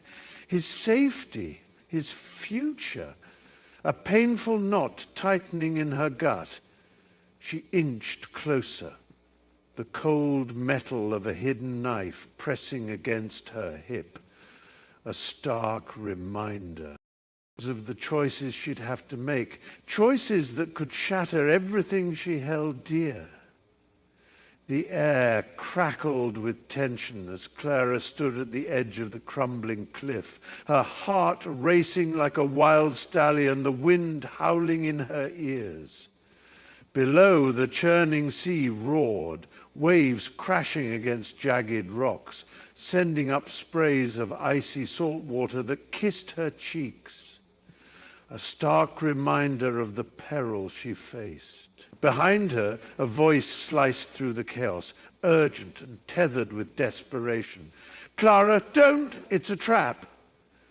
Marcus's eyes, wild with fear, darted between her and the shadowed figure emerging from the woods, his silhouette barely visible against the encroaching twilight. Clara's pulse quickened, the scent of earth and pine mingling with the salty air as she weighed her choices. The world narrowing to the sound of her own breathing. A figure stepped forward, a grin playing on their lips, a familiar face twisted by betrayal. "You thought you could escape that easily?" they called, their voice smooth and taunting, igniting a fire of rage within her. Time seemed to warp, the stakes escalating. She could feel the cliffs crumbling beneath her resolve, the shadows of her past creeping closer, urging her to make a choice that could shatter everything she had left. "I won't let you win," she whispered fiercely, her hands balling into fists as the sea below surged with a newfound ferocity. The thunderous echo of the door slamming reverberated through the cavernous hall, the sound swallowed by shadows that clung to the walls like whispered secrets. "You don't understand." Clara breathed, her chest heaving, fingers trembling as she gripped the edge of the table, splintering the wood under the pressure. Across from her, Elias's eyes, usually warm and inviting, now glimmered cold as steel, his fists clenched, veins pulsing with barely contained anger. "I do understand," he shot back, voice low and fierce, "but you're being reckless." The scent of damp earth and old books filled the air, mingling with the sharp tang of fear that wrapped around Clara's throat, tightening with each passing moment. Outside, the wind howled, rattling the windows like a warning, carrying with it the ominous promise of a storm that mirrored the turmoil brewing within the room. "If we don't do this now, it will be too late," she insisted, her voice cracking, vulnerability seeping through the crack of her fierce resolve. She stepped closer, the flickering candlelight casting ghostly shadows that danced around them as if they were trapped in a world of their own making. The very fabric of their fates intertwined with the choice that lay before them, heavy with unspoken consequences. The wind howled through the trees, a mournful sound that echoed the turmoil swirling within Clara's heart as she knelt beside the crumbling altar, its stones slick with rain and shrouded in a veil of mist. She could taste the damp earth on her lips, feel the weight of the shadows pressing in, every instinct screaming for her to flee. Yet she remained, drawn deeper into the forest's embrace. "If you're here, show yourself," she called, her voice shaking, mingling with the rustle of leaves above, while a chill wormed its way down her spine. Suddenly, a crackle of branches broke the silence, and the figure emerged, cloaked in darkness, eyes glinting like shards of ice in the pale light. "You shouldn't have come," it whispered. A voice smooth, yet laced with malice, swirling around her like the very fog that enveloped them. Panic surged as Clara's mind raced. Her sister's fate hung in the balance, a fragile thread she had come to sever. "Where is she?" she demanded, trembling. But the figure simply smiled, revealing a flash of sharp teeth. "Answers come at a price, sweet Clara," it taunted, circling her slowly, every word thick with danger.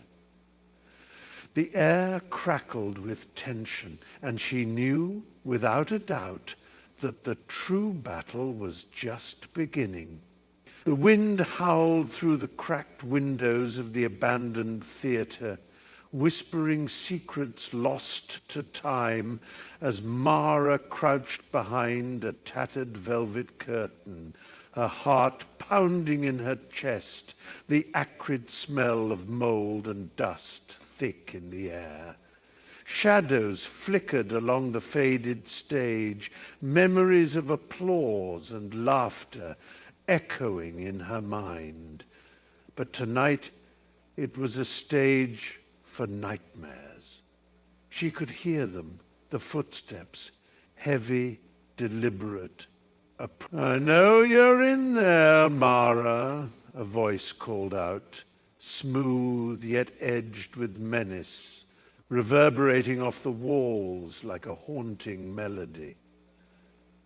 The hairs on the back of her neck stood on end, the reality of her situation collapsing around her like the crumbling plaster above.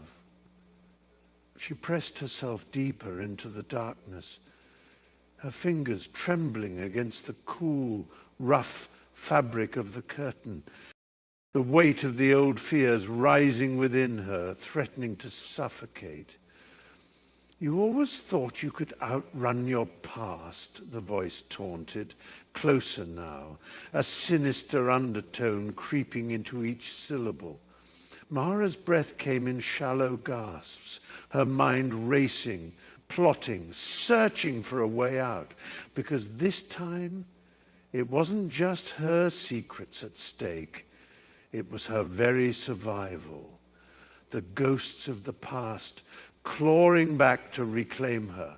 "I'm not afraid of you," she whispered, though doubt gnawed at her resolve as the footsteps stopped and silence enveloped the room, thick and suffocating. The crackle of thunder echoed ominously in the distance as Clara crouched behind the gnarled oak, her heart hammering against her chest, a drumbeat of dread.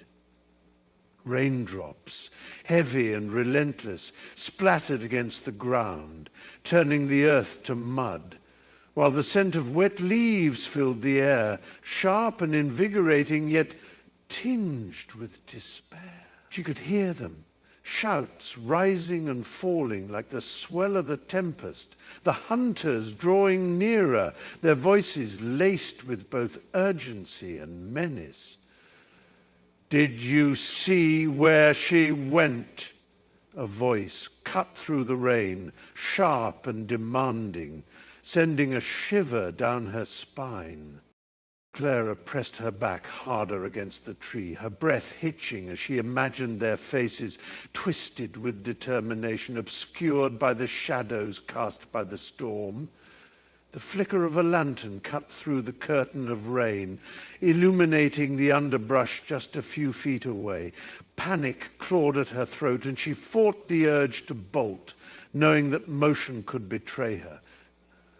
I can't let them find me," she whispered to herself, the weight of her secret pressing down like the oppressive sky above. But as the wind howled, carrying their voices closer, a new worry wormed its way into her mind. What if they found the truth before she could escape? The wind howled, a mournful cry that echoed through the desolate valley, carrying with it the scent of impending rain and something far more sinister. Just ahead, beneath the gnarled branches of an ancient oak, a flicker of movement caught Mia's eye, her heart pounding as she took a cautious step forward. The air tingled with tension, a silent warning that prickled at the back of her neck. "Did you see that?" she whispered, but the only response was the rustling leaves, whispering secrets. Only the wind could understand. Suddenly a shadow broke free from the underbrush, a young boy, his eyes wide with fear, mud smeared across his cheeks. "They're coming!" he gasped, his breath visible in the chilled air, the weight of his words hanging heavily between them. "They found me!" Mia's pulse quickened, the urgency in his voice igniting something deep within her. "Who?" she demanded, stepping closer, her instincts screaming to protect the innocent. "There's no time," he stammered, glancing over his shoulder, the desperation etched into his small frame. The distant, thunderous roar of footsteps echoed ominously, and an electric thrill of dread seized Mia's heart. She grabbed the boy's hand, the raw fear in his grip anchoring her as they plunged deeper into the shadows, racing against the encroaching storm of chaos. The air crackled with tension as the scent of smoke mingled with the heady aroma of earth, dampened by the recent rain. Shadows danced along the forest floor, flickering like anxious flames, while the distant howl of a wolf pierced the night. Clara pressed herself against the gnarled trunk of an ancient oak, heart thundering in her chest, each beat a reminder of the consequences. That loomed. "We can't just leave him, Clara," Leo hissed. Crouching low beside her, his knuckles white against the dark bark, his eyes, wild and fierce, scanned the darkness for any sign of movement. "What if he's already—" she started, but the words caught in her throat, the fear of the unknown clawing at her sanity. The last glimmers of daylight had disappeared, replaced now by a chilling mist that wrapped around their legs, whispering secrets of the forest's ancient power. The distant crack of a branch echoed ominously, a reminder that they weren't alone. "Listen," Leo urged, voice barely above a whisper. "We can't turn back now. We might be his last chance." Clara's resolve wavered as she glimpsed the flicker of a lantern in the distance, its light a beacon of hope, but also a potential trap. She took a deep breath, steeling herself, knowing there was no turning back from this path they had chosen. As the first drops of rain began to splatter against the cracked pavement, Sarah hurried through the dimly lit alley, the echo of her footsteps swallowed by the thickening fog. She glanced over her shoulder, heart pounding, each beat a reminder of the risks she took. The shadows felt more alive tonight. The scent of damp earth mingled with the sharp tang of metal, sending a shiver down her spine. "I shouldn't have come alone," she muttered to herself, wiping her clammy palms on her jeans. The alley twisted around her, a maze of looming brick walls and flickering streetlights that seemed to whisper secrets of their own. Suddenly, a low, gravelly voice cut through the stillness. "Thought you could sneak past, did you?" A figure stepped from the darkness, features obscured by the hood of a torn jacket, eyes gleaming with malice. Panic surged within her. This wasn't just a chance encounter. "I'm here for the package," she stammered, trying to sound braver than she felt. "I can't let it fall into their hands." A menacing grin spread across the stranger's face, and as he stepped closer, the rain began to pour, drenching them both, like the sky was mourning the choices they had yet to make. The air was thick with smoke, the acrid scent stinging Clara's nostrils as she crouched behind the crumbling brick wall, heart pounding like a war drum. Shouts echoed from the alleyway, mingling with the crack of distant gunfire, and the shadows danced ominously, flickering under the harsh glow of the burnt-out streetlights. Her brother's voice, tremulous yet resolute, pierced through the chaos. "Clara, we have to go now!" She could see him just a few feet away, desperation etched across his face, his hands trembling as he clutched a tattered map. "If we don't find the safe house before nightfall, we're done for," he urged, glancing nervously over his shoulder. The weight of her decision hung heavy, a gnawing dread coiling in her stomach. The streets were crawling with patrols, menacing silhouettes searching for stragglers like them. And with every second that ticked by, the noose of fear tightened.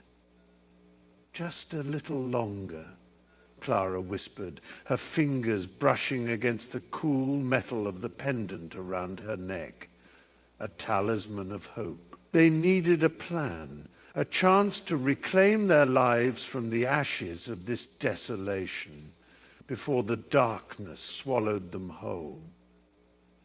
"We can't give up now," she breathed, squaring her shoulders, ready to face whatever horrors lay beyond the wall. Rain fell in heavy sheets, drumming against the old tin roof, a relentless symphony that matched the turmoil within Mira's heart. She stood at the dilapidated doorframe, her fingers trembling as she clutched the crumpled letter, its ink smudged by the wetness of her trembling hands. "They're coming for him, Mira!" Her brother's voice echoed in her mind, urgent and edged with fear. The warning he had shared just days before, now looming like the dark clouds overhead. Lightning sliced through the sky, illuminating the shadows that danced around her, exposing the rotting wood of the porch where countless memories lay buried. The air smelled of damp earth and desperation, a poignant reminder of what was at stake. A thud interrupted her thoughts, loud and jarring, as her heart raced. Footsteps approached through the downpour, each one heavy with intent. "Mira," a voice called, fierce yet familiar, and she turned to see Emilia, soaked to the skin, her eyes wide with panic. "They found us! We need to go, now!" The urgency in her tone cut through the chaos. Amira's gut twisted with dread. They had mere moments before the past would catch up to them, perhaps forever changing the course of their lives. The rustling leaves whispered secrets as Clara stepped deeper into the forest, her breath quickening with each cautious footfall. Shadows danced between the towering oaks, their gnarled branches reaching like skeletal hands, while the sun's fading light cast an eerie glow over the underbrush. Just ahead, the sound of splintering wood echoed, sharp and jarring against the tranquil hum of nature. Heart racing, she paused, straining to catch a glimpse of the commotion. "Is someone there?" she called, her voice trembling, swallowed almost immediately by the dense silence that followed. A low growl reverberated, sending icy tendrils of fear slithering down her spine. A moment later, a figure erupted from the thicket, eyes wild and filled with desperation. It was Max, breathless and smeared with dirt, his shirt torn at the sleeve. "Clara, we have to go, now!" He grabbed her arm, urgency lacing his tone. As he glanced over his shoulder, fear etched in every line of his face. "They're coming!" The weight of his words settled heavily in her chest, and suddenly the forest felt alive, thrumming with the promise of danger, the stakes higher than she ever imagined. Panic surged as she followed him, the chill of the unknown pressing in like the encroaching twilight. The thunderous roar of the crowd danced through the damp air, their cheers mingling with the acrid smell of gunpowder and sweat. Adrenaline coursed through Elena's veins as she sprinted down the makeshift corridor, the sound of her footsteps echoing against the cold concrete walls. Shadows flickered in the dim light, each corner a potential threat, her heart racing with the knowledge that time was slipping away. "We have to move. Now," she gasped, urgency lacing her voice as she glanced back at Marcus, his face pale, eyes wide with fear. Behind them, the clattering of boots grew louder, menacingly relentless, and she felt the weight of their mission pressing down on her, a pulse of dread that twisted in her stomach. "They're right behind us!" Marcus shouted, his breath hitching as he stumbled, grazing his knee against the jagged floor. The sight of blood, warm and vibrant against the grey, sent a wave of panic through Elena. "Get up, we can't stop!" she urged, her own voice trembling as a sudden crash echoed through the hall, splintered wood and dust swirling in the air, igniting an instinctive fight-or-flight response. They had come too far to fail, but the looming threat of capture clawed at her. Every second a gamble in a game where the stakes were unforgivingly high. The wind howled through the narrow alley, carrying with it the scent of rain-soaked asphalt and something far more sinister, a metallic tang that sent shivers down Maya's spine. Shadows danced along the brick walls, flickering in the dim light of a lone street lamp. Beneath it, she spotted the glint of a knife, its blade catching the briefest flash of illumination before being concealed by a hand that trembled, perhaps from fear, perhaps from anticipation. "I didn't want it to come to this," the figure rasped, voice low and gravelly, a stark contrast to the soft patter of the rain overhead. Maya's heart raced, each beat echoing within her ears, a frantic drum urging her to flee, yet her feet felt rooted to the ground. "You don't have to do this," she whispered, her voice steady though her insides churned. But as she shifted her weight, her foot splashed down into a puddle, sending a ripple through the stillness, and the figure flinched, eyes narrowing with suspicion. The stakes had never felt higher, with a choice between life and betrayal hanging in the air, like the thick fog that cloaked the night. And in that moment, the alley seemed to pulse with secrets, every raindrop a reminder of the truths they both desperately wanted to ignore. The wind whipped through the narrow alley, carrying the acrid scent of smoke and something sweetly rotten, as Ilara pressed her back against the damp brick wall, heart hammering in her chest. Shadows slithered around her, dancing in the flickering glow of a nearby lantern, and she could hear muffled voices, urgent and low, spilling from the cracked doorway beside her. "If we don't move now, she'll be lost to us forever," a man rasped, his tone edged with desperation that sent chills down her spine. Eliara's fingers curled around the hilt of the dagger, hidden beneath her cloak.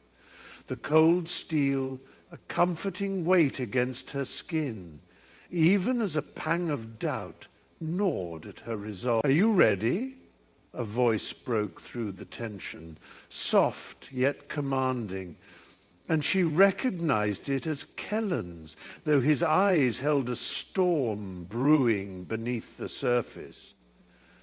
They had come too far, sacrificed too much, and yet the stakes had risen, like flames licking at the edges of their plan.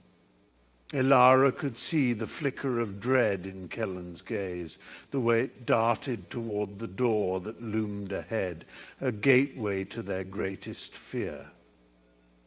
"We have to trust her," she whispered, though uncertainty gnawed at her insides. What if they were walking into a trap?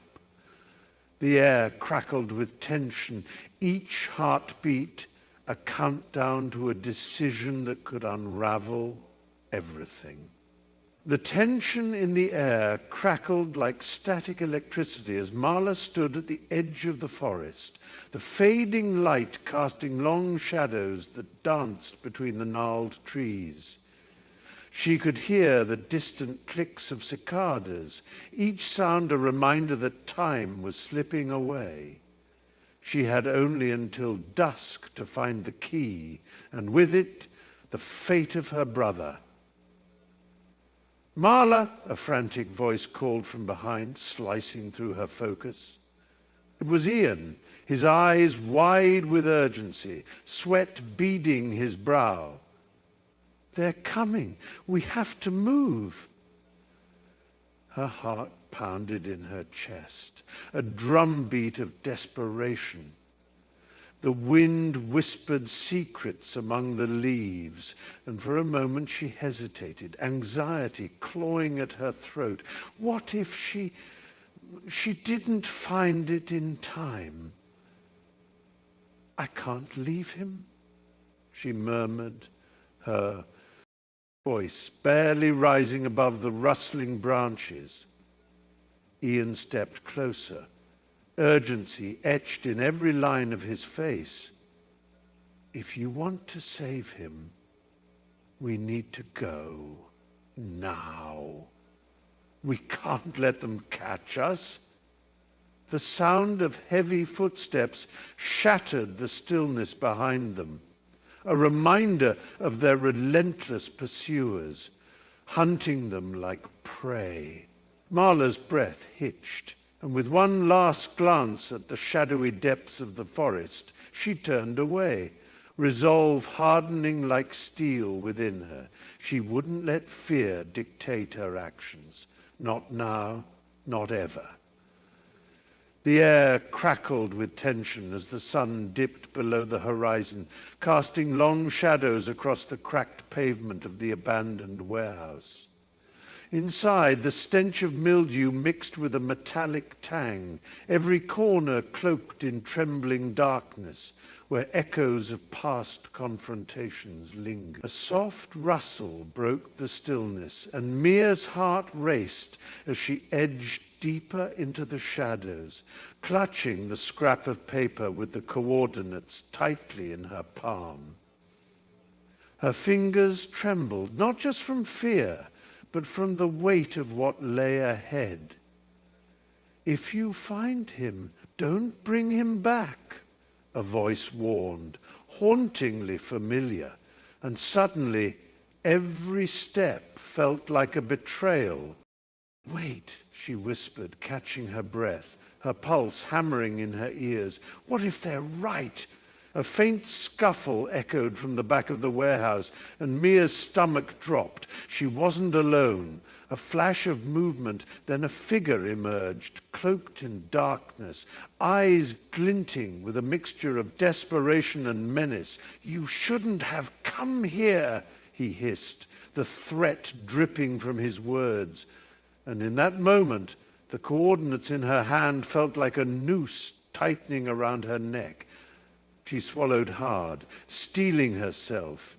"I have to know the truth."